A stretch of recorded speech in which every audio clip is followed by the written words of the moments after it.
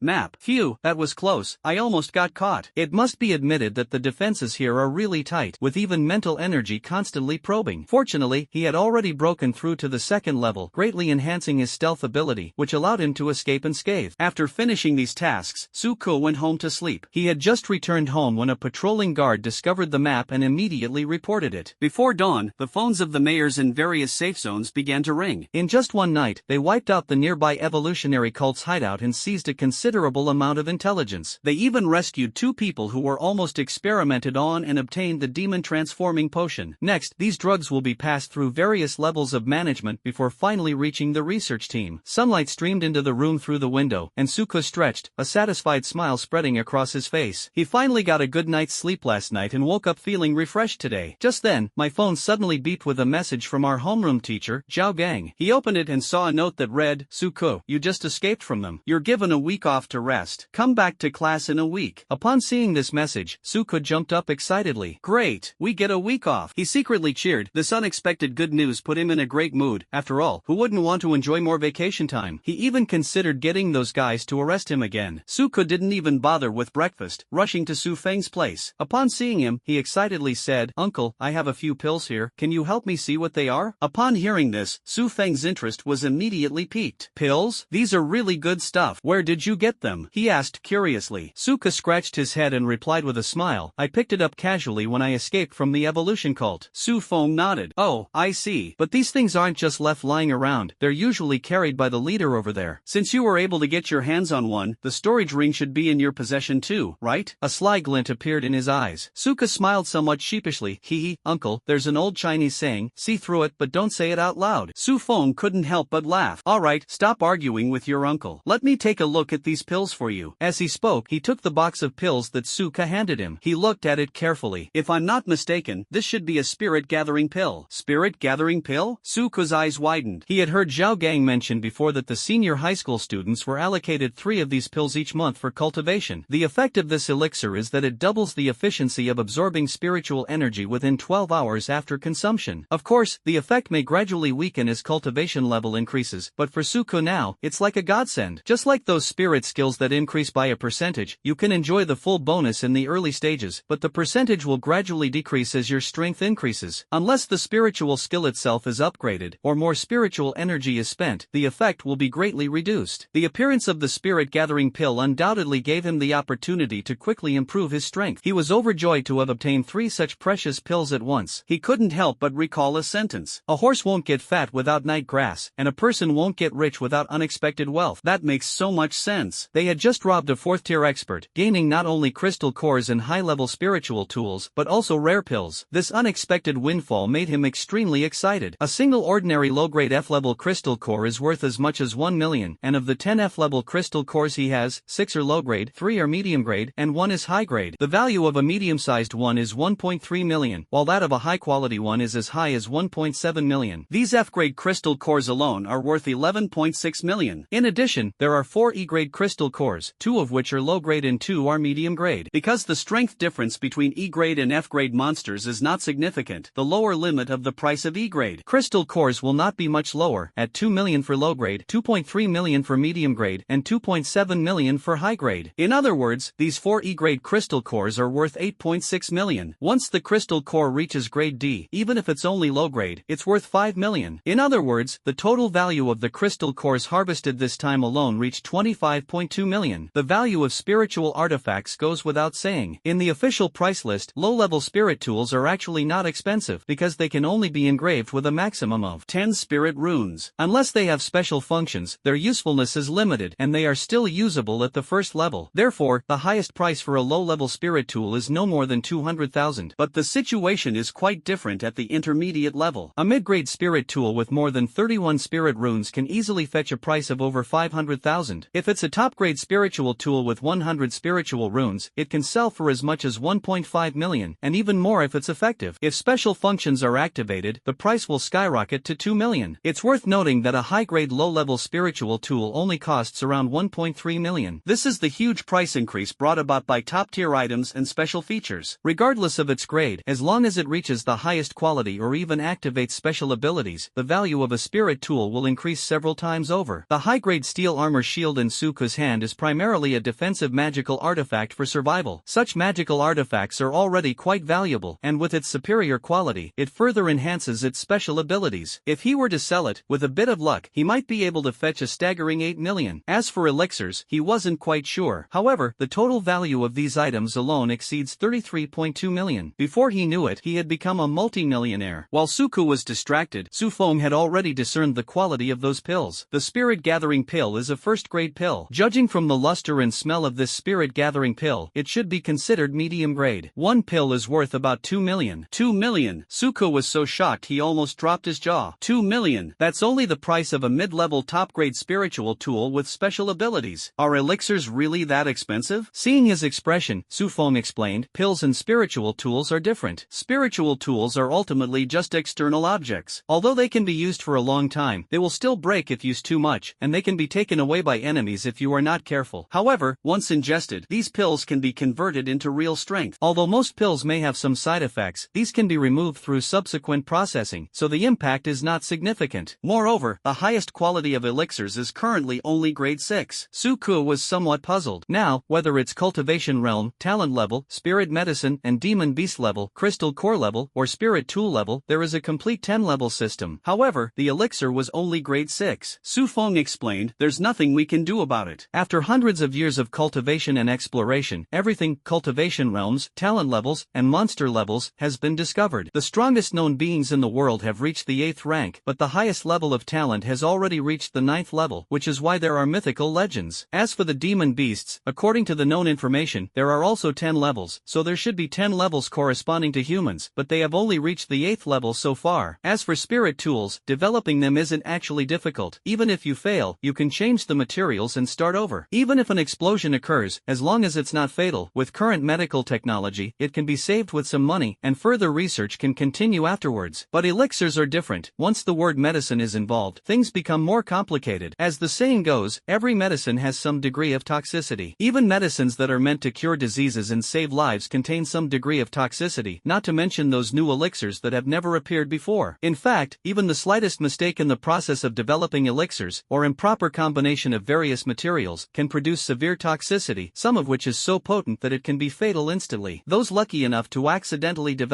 a new elixir are extremely rare. Therefore, anyone who wants to develop a new elixir usually has a healing-type psionicist and a poison-type psionicist by their side, just in case. Even so, the mortality rate remains very high. After all, the poison produced after each research failure is different, and even poison-type psionicists may not be able to control it in time. If the toxicity is too strong, treatment is ineffective. It is precisely because the risk of death is too great that it has deterred many people. Whenever a new elixir is introduced, it inevitably causes a huge stir in the elixir world. The developers may even receive a generous national award, so generous that it would allow them to live a carefree and wealthy life for the rest of their lives. Such people will also become celebrities in the world of elixirs, earning much respect. It is precisely because of this generous reward that so many people have followed suit. The state has also established a special research and development team to develop new and even higher grade elixirs. Whether out of public interest or personal desire, the ultimate goal of these people in developing elixirs was to slightly enhance human strength so that they would not be at a disadvantage when fighting against demonic beasts. After listening to Su Feng's explanation, Suka gained a deeper understanding of elixirs. Uncle, how did you determine that this is a spirit-gathering pill? You can even tell its grade? Is it because spirit-gathering pills are bluish-green? The elixir in his hand was bluish-green. It all comes down to experience. It took me a long time to master it. When you go to university, someone will teach you how to identify elixirs. Color can only help you eliminate most types. You really need to rely on smell. There's no rush to learn about these things now. You can learn them later. As for the grades, each grade of pills is further divided into 4 levels: low, medium, high, and special. The main ways to distinguish them are by the intensity of the aroma and the fullness and roundness of the appearance. For example, this spirit-gathering pill of yours, the inferior grade has many impurities, so there will be small pits and black spots on the surface, and it doesn't look good. The surface is of medium quality, with virtually no dents, quite smooth, and it emits a faint, pleasant fragrance. However, you can see some faint black spots on it. Upon closer inspection, Suku indeed found it, though it was very faint. Su Feng continued, top-quality pills have no visible impurities, are very smooth, and have a stronger fragrance that can be smelled from about a meter away. The top-grade pills are even more potent. Their fragrance is so strong that it can be smelled from 10 meters away if they are not sealed. Their surfaces are round and full, shining like pearls, and even reflecting light faintly. This elixir is virtually free of impurities, has excellent effects, and is most suitable for cultivation. Suku asked, isn't a top-grade elixir still considered to have very few impurities, or even none at all? Su Feng replied, not necessarily. Just like a top-grade spiritual object has a chance to activate a special ability, a high-grade pill may also completely remove impurities and become clean and thorough, but the chance is extremely low, more than 100 times lower than activating a spiritual object's special ability. Suka then asked, under what circumstances can we be certain that the elixir is completely free of impurities? Su Feng said, alchemy cannot be separated from spiritual power. A pill without impurities has extremely smooth internal spiritual power, circulation without any obstruction. A spiritual power user only needs to release spiritual power to examine it and can make a judgment. Undeterred, Suko pressed on, what exactly is the impact of impurities on cultivation? Su Feng patiently explained, different grades of pills have different levels of impurities. Lower grade pills have the most impurities, while top grade pills have the fewest, or even none. Consuming pills adulterated with impurities will inevitably affect the effectiveness of cultivation. Therefore, after each pill is taken, time must be spent removing the impurities, and it is not always possible to completely remove them. However, if the elixir is pure and free of impurities, it can be taken with peace of mind. As long as one doesn't worry about a weak foundation, one can even consume it casually like candy without accumulating impurities. Because Su Feng and Su Qing had to handle their business and Zhang Xian had to go to school, they left not long afterward. After Suku returned home, he opened his bedboard. Inside were a low-grade F-rank crystal core and a high-grade F-rank crystal core, which he had saved up before. There were also 2 daggers placed next to it. He now has 12 F-grade crystal cores, and his strength has broken through to the 2nd tier and even reached the 3rd stage. The lower-grade F-grade crystal cores are no longer of much use to him. Suka suddenly realized, just a while ago I was adventuring in the wilderness to steal a crystal core, but now I'm already looking down on it. Is it really because I'm too much of a genius? He narcissistically pondered for a while, gazing at the crystal cores, but ultimately decided that exchanging them for money was more practical. After all, he still had many E-grade crystal cores, enough to improve his strength, so he decided to sell the 2 crystal cores and get some cash. After all, once we get to the capital, there will definitely be many places where we need money. The resources there are far more abundant than in Yen City, so buying things will definitely cost money. He had heard that prices were much higher than in Yen City. A bottle of Coke that cost 2.5 yuan would cost 5 yuan there. Therefore, saving some money now is the best approach. He took out all 12 F-grade crystal cores. Of these, 7 were of inferior quality, 3 were of medium quality, and 2 were of superior quality. The plan is to sell it to Lao Wang and Ning in one go. As for the steel shield, it can still be used in human form, but once you transform into an alien hero, you can't wear it anymore. Although it is stretchable and can adapt to changes in body shape, Tsuko's shape is very changeable. Sometimes the arms are as thin as needles, and sometimes they are frighteningly thick. Wearing it would be a hindrance, so it was decided to sell it to them. He should keep the spirit-gathering pill for himself. After organizing the items he wanted to sell, he sent out the message. Pilot, meet at the martial arts gym. There's big business here. Wang Napeo, coming. Newlinson, here I am. Oh, greater than over equal to less than over equal to. Just as Tsuko was about to put his phone away, he received another message. It was sent by the Night Mayor. Since he was rescued, he has added Yi Tian and Gaoxian on Feishin, a Chinese instant messaging platform. Dark Knight, Tsuko, we have some things to attend to and can't see you for the time being. The compensation will be delivered to your home later. You or your parents can sign for it. Pilot, no problem. Tsuko guessed that the rare and precious materials he needed to repair his foundation had arrived. However, he couldn't use them now, so he could only wait and see if they contained any life force. Otherwise, he would have to keep them and sell them later when the opportunity arose. It just so happened that his parents were off work today, so he greeted them and hurried to the meeting point. After breaking through to the second stage, the speed of Flash Star has increased significantly, now reaching approximately 110 meters per second. When unleashing spiritual power, it can even reach speeds of 150 meters per second. Don't underestimate this speed. Although it doesn't quite reach the terrifying thrill of anime, it's already comparable to a regular maglev train. Not long after, Tsuko arrived at the martial arts hall ahead of everyone else. After waiting for a while, Wang Zhong and Lin Ning also arrived one after another. Lin Ning, let me guess, steward whose storage ring is indeed on you, right? Tsuko laughed and said, as expected of a Ning, nothing can be hidden from you. Wang Zhong said eagerly, quickly take it out and let me see it. In all my life, I've only ever seen that person use it once, back when it was on the black market. He was referring to the mysterious person who traded 5 crystal cores for their skill crystal cores when they first went to the black market and then gave them directly to his subordinates. That person possessed a storage ring. Tsuko took off his storage ring and handed it to him without reservation. Their deep friendship, built over many years, was enough for him to share this precious storage ring with them as if it were a rare toy. Wang Chong took the ring out into the sunlight and examined it carefully. How exactly do you use this thing? Tsuko explained, it can be activated by injecting just a trace of spiritual energy. In fact, owners of valuable items like storage rings would apply a mental block to prevent others from using them even if they obtained them. Even if the ring is lost, it can be tracked and found through mental blockade. It is impossible to break through by force unless the opponent's mental strength is far superior. But since Tiger Butler is dead, the mental blockade naturally dissipated. However, Tsuko hadn't started cultivating his spiritual power yet, and there were no relevant tutorials online, so turning into a ghost wouldn't help. Therefore, this storage ring is now essentially ownerless. Anyone who gets their hands on it can use it. It seems I need to be more careful not to lose it. Following Tsuko's instructions, Wang Zhong activated the storage ring, then took out his phone, putting it in and taking it out repeatedly, thoroughly enjoying himself. Lin Ning also came over. Let me play too. She had never seen such a rare thing before, so she naturally enjoyed playing with it immensely. Tsuko didn't disturb them, but just watched quietly. After playing with it for a while, Lin Ning returned the storage ring to him. From beginning to end, the two of them only had envy and excitement in their eyes, without the slightest desire to possess. Lin Ning asked, there are quite a few crystal cores inside. Are they what you're planning to sell? Tsuko nodded. Yes, I've already reached the second tier, so the F-grade crystal cores are useless to me. I might as well sell them to you. As he said this, Tsuko even narcissistically smoothed his hair. Wang Zhong complained, I really want to punch him. Lin Ning chimed in, me too. Tsuko challenged, can you beat them? The two immediately recalled the giant-like figure from before. We can't beat them, they said in unison. That body type is truly despair-inducing. Tsuko changed the subject. Okay, I'll call your family and see how much of these crystal cores you can consume. Lin Ning analyzed, one family definitely can't finish it, but if our two families pool our money, it should be enough to buy it. It just depends on what price range you want. Tsuko casually replied, I don't care. It's free anyway, so I won't lose money no matter how much I sell it for. Wang Zhong cautioned, we can't sell it too cheaply. We'll call and negotiate the price first. It definitely definitely has to be higher than the market price. The two then called their families. The response they all received was the same: "Don't move, we're coming right now." Soon after, Wang Fu and Lin Yu arrived in a hurry by car. The two were very surprised to learn that Suko had so many crystal cores. Suko couldn't help but marvel at Tiger Steward's efficiency, managing to acquire so many crystal cores in just 3 days. With such a low drop rate, you'd have to kill hundreds of monsters. However, this reasoning is reasonable, since Tiger Steward is a 4th tier expert and killing 1st and 2nd tier monsters is as easy as cutting melons and vegetables. There are few tier 3 experts in Yen City. Most of them have their own businesses to manage. Those who can go out hunting are mostly tier 2, so they naturally don't bring back many crystal cores. Suka took out the crystal cores he was going to sell and discussed the price with Wang Fu and Lin Yu. He didn't plan to make too much money. After all, he and Wang Zhong and Lin Ning were practically family. He would definitely give some of the crystal cores he bought back to them. Ultimately, the three reached an agreement and decided to buy the inferior, medium, and superior crystal cores for 1.05 million, 1.4 million, and 1.8 million respectively. Wang Fu bought 3 low-grade, 2 medium-grade, and 1 high-grade kernels. Lin Yu bought 4 low-grade, 1 medium-grade, and 1 high-grade pills. Suka received a total of 15.15 million yuan. Fortunately, in this world, once you awaken your superpowers, you're considered an adult and can open a bank account to transfer money directly. Otherwise, he really wouldn't know how to keep such a large sum of money safe. After all, a full 15 million yuan in cash would probably fill up even a storage ring. Seeing the result, Suka was quite satisfied, and Wang Fu and Lin Yu were equally excited. The former only needs to endure 3 days of pain to obtain something that would normally cost 15 million. The latter, on the other hand, obtained the crystal core in one fell swoop, which used to take 3 or 4 months to acquire. Overall, both parties felt they benefited from the deal. "Alright, kids, you can continue playing. We won't disturb you any longer," Wang Fu said with a smile. Lin Yu echoed, "Yes, we still have a lot of work to do, so we'll take our leave now." Suko quickly bid farewell to the two elders. "Goodbye, uncles." Watching them leave, Suko was secretly pleased. He turned to Wang Zhong and Lin Ning and said, "Actually, I still have 3 medium-grade spirit gathering pills. I can take out 2. Do you want them?" A storm raged in their hearts. This was a rare treasure. Although they had the opportunity to obtain these things, Suko paid for them with his life. So they had no choice but to shake their heads and refuse. Wang Zhong said, "Once we break through to the 2nd tier, our family will definitely prepare it for us. Lao Ku, you should keep it for yourself. Don't easily give away such precious cultivation resources. Improving your own strength is the most important thing." Suka nodded in understanding. "I happen to have some free time now. How about we have a fight?" "Don't worry, I'll hold back. 1 against 2 is no problem." However, the two seemed somewhat hesitant in the face of Suko's challenge. After all, the guy in front of them was already at the 2nd tier, 3rd stage, while they were only at the 1st tier, 10th stage. This gap is unusually large. Not to mention that Suko has so many powerful forms. Isn't this obviously a way to bully weaker opponents? Unbeknownst to them, the gap between them and him had widened considerably. With this in mind, their eyes became even more determined. Wang Chong gritted his teeth and said, "Fine, then let me test you and see just how strong you really are." Lin Ning retorted without backing down, "We won't give up so easily." Seeing the two men's high spirits, Suko felt a surge of joy. In that case, he turned the watch on his wrist. With a flash of light, Suko transformed. Four-handed overlord. Wang Zhong quickly activated his muscle strengthening and amplification, causing his body to swell instantly. Lin Ning wasn't idle either. She cast a defensive aura on the two of them, put on her rock armor, and summoned a sturdy rock shield. With everything ready, Suko and Wang Zhong charged toward each other like two massive humanoid tanks. With each step they took, the ground trembled slightly, as if the earth itself was shaking with their power. Stone-shattering fist. With a roar, Wang Zhong swiftly raised his right fist, the massive fist like a meteor, slamming down on Suko with the force of tearing through the air. Suko showed no weakness, tightly clenching his two right fists together and swinging them with all his might. Two powerful forces collided violently in the air, producing a deafening drumbeat. However, the result was unexpected. Suko stood firmly, while Wang Zhong was sent flying by the blow, flying nearly 10 meters away. Wang Zhong, panting heavily, exclaimed in disbelief, "This is the strength of the 2nd tier? Damn, that's incredible." Suka smiled and replied, "Don't be too envious. With your talent and hard work, I believe you will reach that level soon too." Wang Zhong said indignantly, "If you hadn't gone missing, and we hadn't wasted so much time searching for you, I might have already broken through to the 2nd tier." Suko reassured them, "Don't worry, when you get back, you'll definitely get a share of those crystal cores. I expect you'll successfully advance to the 2nd tier tomorrow." Wang Zhong said confidently, "Of course, I don't want to lose to you." After saying that, he used his spiritual technique again, Iron Temper. Stone-crushing fist. This time, the fist became incredibly hard, like steel. However, Suko did not respond to Wang Zhong's attack in the usual way. He spread his 4 hands wide and slammed them together. A violent shockwave erupted instantly. Wang Wang Zhong was blown away by the impact, falling to the ground and rolling several times, demonstrating the astonishing power of the attack. Wow, that's awesome! Wang Zhong shouted loudly. Hearing Wang Zhong's praise, Suko explained with some pride, actually, with my current strength, I am not capable of carrying out such an attack on my own. However, at the moment of impact, I skillfully used my spiritual power to condense a ball of spiritual energy in front of me. The force I had just used shattered that ball, thus greatly increasing the power of my attack. After advancing to the second tier, Suka's control over spiritual power significantly improved, and he could use various techniques with ease. Performing such operations was not difficult for him. Lin Ning smiled and nodded in agreement. It is indeed very good. This move has already begun to take shape as a self-created spiritual technique. However, if I'm not mistaken, this tactic also has obvious shortcomings. The damage from the exploding spirit orb is all-encompassing. You yourself will also be impacted. Suka said, that's right, I also have to withstand that impact. Although I'm strong and thick-skinned now, and I look fine, that hit still hurt quite a bit. Lin Ning comforted her, it's okay. After all, it was just developed. With more practice, you'll learn how to make the shockwave fly out in a straight line. Suka nodded, that's what I think too. Wang Zhong laughed and said, hee, once you've learned it, you must teach me. Your trick is really useful. Suka joked, then you'd better break through to the second tier quickly, otherwise you won't even be qualified. Wang Zhong responded confidently, it's just the second tier. I'll break through tonight when I get back. Wang Zhong has now reached the peak of the first rank, 10th stage, and can step into the second rank at any time. Even without the aid of crystal cores, a breakthrough is a foregone conclusion. After parting ways with the two, Suka went straight home. As soon as he got home, he saw two jade boxes on the table. Upon opening it, he found the rare and precious materials that Yi Tian and Gao Zhen had promised to give him to repair his foundation. These two items are Gu Yuan Chao, a type of herb, and Ten-Year Ling Xin, another type of herb. Gu Yuan Chao is specifically used to stabilize and repair the root system. It can stabilize the root system when it is intact and repair it when it is damaged. Its effects are remarkable, and it is almost a herb tailor-made for the root system. The 10-year-old ginseng is an ordinary ginseng that has evolved and mutated after absorbing spiritual energy for a long time. This spiritual ginseng contains abundant vitality, which can not only repair the foundation but also treat hidden injuries and other problems. Although this ginseng is only 10 years old, its value should not be underestimated. Suka carefully examined the two treasures and was very satisfied. While the 10-year-old ginseng may not be as powerful as the tonifying herb in repairing the foundation, its therapeutic effect on hidden injuries is unique. Moreover, in terms of value, the two are almost equal. In summary, Suko felt that he had obtained two extremely precious treasures. After all, rare and precious natural materials that can repair the foundation are extremely rare, and these two have outstanding effects in this regard, which is truly rare. He carefully placed the elixir into the box and gently stored it in his storage ring. Suka smiled and said to his father, Dad, I'm going to start cultivating now. Suyuan smiled and nodded, encouraging him, yes, cultivate diligently and strive to break through your realm as soon as possible. Keep it up. Suko confidently replied, okay. Then he went into his room. Upon entering the room, Suku eagerly took out the 10-year-old ginseng. Full of anticipation, I placed the ginseng on the broken watch, but the watch did not react at all. Suko frowned, his mind filled with doubt. Does it really have to be taken personally? His gaze fell on the ginseng in his hand, a hint of hesitation in his eyes. I've heard this stuff is extremely bitter. Thinking of this, he couldn't help but swallow. After a fierce internal struggle, lasting 20 seconds, he finally made up his mind to eat the ginseng himself. Suko clenched his fists, silently cheering himself on. He took a deep breath, closed his eyes, and bit down hard on the ginseng. A crisp chewing sound filled the air. He opened his eyes in surprise and found that there was no bitterness in his mouth as expected, but rather a sweet taste that slowly spread out. As expected of a spiritual ginseng, Suko was overjoyed and swallowed the remaining ginseng without hesitation. Just then, the little watch suddenly flashed a faint white light. Although the light was not dazzling, it emitted a warm aura. As the light flickered, the little broken watch began to gradually absorb the energy from the spirit ginseng. Standard energy detected, DNA optimization underway, excess energy detected, conversion underway. The cold, mechanical voice of the old watch rang out, not loud, but clearly transmitted into Suko's consciousness. Actually, it wasn't a sound, but rather the little broken watch transmitting information directly into his mind. As soon as he finished speaking, the old watch slowly started to run. An invisible energy fluctuation was released from the watch, which directly penetrated into Suko's body and reached the very foundation of his being. This energy did not elevate Suko's cultivation level, but rather continuously consolidated and strengthened his foundation. His foundation, which had been reinforced after previous repairs, is now even more solid. After this round of enhancement, although his realm remained unchanged, Suko felt that his foundation had become more solid. In the past, when he broke through 2 realms, his foundation would feel unstable, but now he can steadily break through 3 realms in a row. More importantly, a solid foundation has another benefit. When a person overdraws too much spiritual energy, the spiritual energy in their body is severely depleted, which can easily lead to a regression in their cultivation level. However, the path of a psionicist is full of uncertainties, and may require overdrawing one's spiritual power at any time. With a solid foundation, this risk will be greatly reduced. Now, Suko has absolutely nothing to worry about. He even planned to take the herb Guyuanko, a traditional Chinese medicine, along with it. But then I thought, the Guyuan grass has no life energy, so if the little broken watch doesn't recognize it, then it's all a waste of effort. Left with no other choice, Suka had to take back the Guyuan grass. After waiting quietly for a while, the little broken watch finally completed the optimization. Optimization progress 15%. Only 15%? Last time we optimized it to 10%, which means a 10-year-old ginseng can provide 5% of the progress. Suka pondered to himself and finally decided to try transforming to see what would happen. A flash of green light and he successfully transformed. Wind Sprite. After transforming, he flew to the mirror and carefully examined his new appearance. To his surprise, the wind spirit, which was originally made of pure wind elements, now had a golden pattern on its wings. The golden patterns not only add to its charm but also lend it an air of mystery. Looking at himself in the mirror, Suku fell into deep thought. According to the setting, Little Broken will only select the best DNA from one race, but now it has become my superpower, and the settings have changed accordingly. The wind sprite's DNA was scanned into the small broken table. Its appearance remained unchanged, but it was optimized later. In other words, when the progress reaches 100%, the wind sprite form will evolve into the strongest and most outstanding being of that race. Should I then call it the Wind Spirit King? However, at this moment, Suka temporarily put these questions aside. He focused on feeling his physical condition at that moment and was pleasantly surprised to find that his control over the wind element had significantly improved. This enhancement allows him to manipulate the wind element more freely, enabling him to unleash greater power and skills. In the past, summoning a hurricane required flapping wings. Now, it only requires a thought, though the power is not yet great. Then, Suko returned to his original form. It seems that optimizing DNA can't be rushed. I should focus on cultivation first. He took out a spirit-gathering pill from his storage ring, ready to test its effects. After consuming it, the speed of absorbing spiritual energy will double within 12 hours. Can I add some auxiliary items? The answer came to mind. The 2 crystal cores were obtained from the black-robed man with a storage ring when he first went to the black market. The 2 daggers were one from a man named Sonic when he first participated in the underground fighting arena. Suka took out another low-grade E-level crystal core from his spatial ring and gently placed it in his palm. He first swallowed the spirit-gathering pill and carefully felt its effects. The pill melts instantly upon entering the mouth, releasing a delicate fragrance accompanied by a subtle sweetness that spreads throughout the oral cavity. As soon as the pill was swallowed, a gentle spiritual energy flowed through his body, slowly spreading along his meridians. Suku immediately activated his meditation technique and was pleasantly surprised to find that his absorption rate of spiritual energy had doubled compared to before. At this moment, before the pill had been fully digested, he transformed into his thunderclap form without hesitation. As the thunderclap form manifested, the pill was completely decomposed, and its effects rapidly spread to every corner of his body. Suku felt a wave of warmth throughout his body, which was exceptionally comfortable. Then, he looked at the crystal core in his hand, hesitating slightly about whether to swallow it. To be honest, aside from the skill core his aunt gave him last time, this was the first time he planned to use a skill core. Thinking about this, Suka couldn't help but sigh. So I do have some squirrel-like traits after all. He remembered that when he first entered the wilderness, he had traded for crystal cores on the black market. At that time, the holiday had only lasted for a week. And now, it's been 2 months. A full 2 months. Over the past 2 months, Suku has persisted in his training and finally succeeded in breaking through to the second stage, 3rd level. Surprisingly, he never used the crystal cores on his own even once. You said that when he broke through from the 10th stage of the first tier to the 3rd stage of the second tier, it was because the people of the evolution cult forcibly infused him with the spiritual power of the crystal core? After all, he didn't use it voluntarily, so it doesn't count. In other words, he has grown from a first-tier novice to a second-tier expert, but he has never actively swallowed a crystal core. To be honest, this is a bit surreal. Thinking about this, Suka figured that since those people were able to forcibly inject the crystal core's spiritual power into their bodies, it shouldn't be a problem for him to swallow it voluntarily. So he swallowed the crystal core without hesitation. Then, he deactivated his transformation. Without delay, he quickly sat up and began to absorb the surrounding spiritual energy. The crystal core contained a vast amount of spiritual energy, which he was absorbing little by little. When Suku activated his cultivation technique, the spiritual energy surged into his limbs and bones like a torrent. He felt a powerful and warm energy flowing through his body, as if every cell had been awakened and was full of vitality. As the cultivation technique continues to operate, spiritual energy gradually converges passages towards the dantian along the meridians. At the same time, the spirit-gathering pill exerted a double absorption effect, greatly increasing Suku's absorption speed of spiritual energy. At this moment, Suku was completely immersed in cultivation, feeling his body growing stronger. His breathing grew stronger. If in the past cultivation was like slowly inhaling spiritual energy and then actively pushing that energy towards the dantian, now, with the dual blessing of the spirit-gathering pill and the crystal core, spiritual power flows smoothly into the dantian like water. This feeling is so comfortable and exhilarating. Time passed by, and Suku's cultivation level steadily improved without him even realizing it. About an hour later, the energy inside the crystal nucleus was exhausted. Suku also broke through to the second stage, 4th level. However, the effects of the gathering spirit pill will last for 11 hours. We can't waste it. He gritted his teeth and took out another crystal core from his spatial ring. Because the crystal core was too large, he could not swallow it directly. He had to transform into his alien hero form first to swallow the crystal core. After swallowing the crystal core, he quickly transformed back into human form and began absorbing its energy. When the energy of the crystal core was completely absorbed, Suku's realm had reached the peak of the second stage, 4th level. He decided to keep trying, so he took out another medium-sized crystal core and swallowed it again. The spiritual power contained in this crystal core was even stronger, and it took a full hour and a half to completely deplete it. At the same time, he successfully broke through to the 5th stage of the second tier, and his progress was more than halfway complete. At this point, Suku only had one E-grade medium-grade crystal core and one D-grade low-grade crystal core left. After a simple calculation, he realized that he couldn't break through to the 6th stage with just a single E-grade mid-level crystal core. Moreover, using a D-grade crystal core at his current level would also carry certain risks. Left with no other choice, he could only exert all his strength and circulate his internal energy. So Suku practiced continuously for a full 12 hours without eating or drinking anything in between. He didn't even respond when his parents asked him to go out for dinner. However, his efforts were not in vain, and he was not far from the peak of the 5th dan. He also unlocked 2 new alien heroes. One is Dido, who can split himself into 2, but his stats in all aspects are not outstanding. However, as long as Suku has enough spiritual power, he can basically create an infinite number of clones, and then he can win by sheer numbers. The other is the Frozen Lizard, which can shoot out cold freezing rays to freeze enemies, making up for Suku's lack of elemental attributes. Overall, his performance was pretty good, and he was quite satisfied with it. As it grew dark, Suku had no choice but to rest and prepare to try again the next day. In the following week, Wang Zhong and Lin Ning also broke through to the second tier. Suku's special vacation is over, and he has to go back to school. When he arrived at class 4, he found that most of the students were unfamiliar faces, and only a few were familiar to him. Suku felt a pang of doubt. "Excuse me, I went to the wrong class." He quickly left the classroom and glanced at the class sign. "No problem." Someone nearby explained, "We don't change school buildings here. Students from grades 10 to 12 are all in the same place. Students from other grades will be in different school buildings, but their classes won't change." Just as Suku was puzzled, Zhao Gang walked over. "Teacher, what's the situation?" "Oh, I forgot to tell you, after the competition, classes will be reassigned based on the results. You've been assigned to class 1, so I should have come to find you sooner." "Oh, I see. Hurry up, class is about to start." Suku rushed to class 1, and upon entering, he still saw many unfamiliar faces, because he doesn't usually interact much with students from other classes. The only familiar faces here are Wang Zhong, Lin Ning, and Zhang Fan, a classmate who awakened a top-tier fire-type ability. There's also Lan Bingxian. They've fought once, so they're practically acquaintances. Because Suku was a week late, all the seats had been taken, and now there is only one empty seat in front of the podium in the first row. Unfortunately, I couldn't get a seat in the back window row, which is the VIP seat in the king's hometown, which is usually reserved for main characters. However, there was nothing he could do about being late, so he had no choice but to sit down obediently. The drawer was piled high with new books. It seemed that Wang Zhong and the others had helped arrange them. His deskmate was a boy who wore glasses and looked refined and gentle. "Hello." As soon as Suku sat down, the other party greeted him politely. "Hello." Suku responded. "My name is Wenjua. I possess a top-tier water-based ability, and I'm the vice class monitor. You're a week late, so feel free to ask me if you have any questions." "Okay, thank you. By the way, who is the class monitor?" "It's Lan Bingxian." The initial plan was to make Lin Ning the class monitor, but she didn't want to, so it was given to Lan Bingxian. "I see," Suku replied thoughtfully. He was just asking casually, out of curiosity. As the two were chatting, the phone rang. A female teacher wearing glasses walked into the classroom. She didn't have an exaggerated figure, nor did she wear a bodycon black stockings business suit, and she didn't have the aura of a mature, sophisticated woman. She was just a female teacher wearing an ordinary black dress. The descriptions in the novel are definitely unreliable. The teacher walked up to Suku and glanced at him. "You must be Suku?" Suku stood up and replied, "Yes, teacher." "Yes, I've heard about what happened happened to you, and I understand your situation. I'll review the key points we covered before in this lesson and help you catch up on your studies. The rest is up to you to study the book yourself. Okay, thank you, teacher. Alright, students, listen carefully, this is important information. Then, the teacher wrote several eye-catching characters on the blackboard. Elemental, physical, mental, special. As everyone knows, superpowers can be divided into combat and support types according to their function, but there are many kinds of superpowers, and everyone awakens different superpowers. Even among superpowers that belong to the same strength type, there will be great differences in talent, which involves the classification of superpowers. She then pointed to the large characters on the blackboard. Over the past 500 years, the types of superpowers that humans have awakened are numerous, but they can be roughly classified into these categories. First, there are the elemental systems, such as the common metal, wood, water, fire, and earth, as well as the relatively rare light, darkness, lightning, wind, and ice. These all belong to the elemental system. Secondly, there is the physical body system, which includes strength enhancement, speed enhancement, and even the ability of some people to transform into beasts. All of these are classified as physical body systems. Then there's the mental system, which is an important category, including mental control, mental attacks, and even the ability to control and manipulate strange beasts. Finally, there's the special type, encompassing various unique abilities such as sound waves, gravity, space, time, materialization, and even the summoning type, which allows you to summon creatures from other dimensions to serve you. She specifically reminded them, it's important to note here that both the mental type of beast taming and the special type of summoning can control monsters to fight. Beast taming involves controlling monsters in the real world through mental power, while summoning involves summoning other monsters in another dimension. The two are easily confused and are frequently tested in exams, so everyone must remember them carefully. Suko was taking notes rapidly. He didn't like studying in his previous life, but his studious nature was still evident. Besides, his knowledge of superpowers was much more interesting than his previous math and Chinese. The teacher was also very pleased to see this. I heard that Suko used to dislike studying and had very poor grades, but it seems that's completely a rumor. She smiled and waited for him to finish writing his notes before officially beginning the lesson. Alright, students, today we're going to learn about a very interesting superpower, summoning. Please turn to page 45 of detailed explanation of superpowers, the teacher said with a smile. The students opened their textbooks and looked at the contents attentively. The teacher continued explaining, summoning is a relatively special kind of superpower. As many of you may know, the demon realm initially entered our world through a spatial rift, but we still haven't figured out its exact location. Some have speculated that the demon realm is a parallel universe that overlaps with our world, thus creating a spatial rift. However, with the emergence of summoning abilities, this claim has been proven false. Hearing this, the students all looked puzzled, and the teacher continued to explain. Because we discovered a parallel world on Earth, which is a completely different place. That world was ruled by powerful summoned beasts and possessed abundant spiritual resources. Although these creatures resemble monsters, they are not very hostile towards humans. Of course, they also possess a strong sense of territory. The first summoning psionicists to enter this world were attacked by them. Fortunately, only the spiritual entity entered at the time, and it did not cause too much damage. However, some people have successfully signed contracts with summoned beasts. After a period of practice, people discovered that after a summoner and a summoned beast sign a contract, they can progress together and promote each other, with a cultivation speed far exceeding that of ordinary people. After being summoned to our world, summoned beasts can return to their own world after completing the mission, allowing them to freely travel between the two worlds. These two characteristics attracted the attention of the powerful figures in that world. Thus, under the leadership of the Space Supreme Yu Huais, humans and summoned beasts reached a consensus. Summoned beasts may not attack humans at will. Humans can enter that world to choose a summoned beast, but they may not force anyone, otherwise, the summoned beast has the right to retaliate. A summoner can contract multiple summoned beasts, which makes him essentially a team by himself, making him very popular in a party. In terms of strength and talent, summoned beasts are usually comparable to mutated beasts on Earth, but slightly inferior to ferocious beasts. However, multiple summoned beasts working together can also defeat powerful ferocious beasts. Moreover, just like humans, the summoned beast race also has many exceptionally talented individuals who can contend with ferocious beasts. Therefore, summoned beasts, just like us humans, are classified according to the same talent levels. The teacher talked at length about a lot of things, drew several pictures on the blackboard, and Suka's notebook was filled with 2 pages. When I used to read novels, I was always curious about where those summoning runes came from. Now I finally understand. At that moment, a student raised his hand. Teacher, do we have a definite answer now regarding the specific situation of the demon realm? The teacher gestured for the student to put his hand down. Regarding this, some say that the demon realm is actually a life-bearing planet outside the universe. In order to expand their territory, powerful demons opened spatial rifts and attempted to invade our blue star, but unfortunately they failed. So now, is the evidence conclusive? Unfortunately, no. Since the revival of spiritual energy, blue star has expanded more than 10 times under the nourishment of spiritual energy, and its atmosphere has also become thicker. Today, exploring the universe is several times more difficult than it was before the Reiki revival. According to data, before the resurgence of spiritual energy, humanity had already explored far into the universe, landing on the moon and reaching a distance of over 20 billion kilometers. However, after the resurgence of spiritual energy, transmitting signals from Earth became extremely difficult. Even with the most advanced instruments, signals would be lost at a distance of 500,000 kilometers from Earth. Therefore, we currently have no way to probe the distant universe, let alone find their planets. The teacher adjusted his glasses. In short, students, we must meet force with force and water with Earth. No matter how terrifying those monsters are, for the sake of our planet and our home, we must rise up and resist, and never allow them to encroach on even an inch of our land. Hearing the teacher's words, the students were all filled with excitement, wishing they could tear a mutated beast to pieces immediately. Little did they know, they would have to behave like quails later. Just as these questions were answered, the bell rang, signaling the end of get out of class. Lan Bingxian shouted, "Stand up." "Goodbye, teacher." Suke thought to himself, never again. The teacher had just left. A sound of stretching rang out. Get out of class is finally over. Let's go buy some snacks. The next period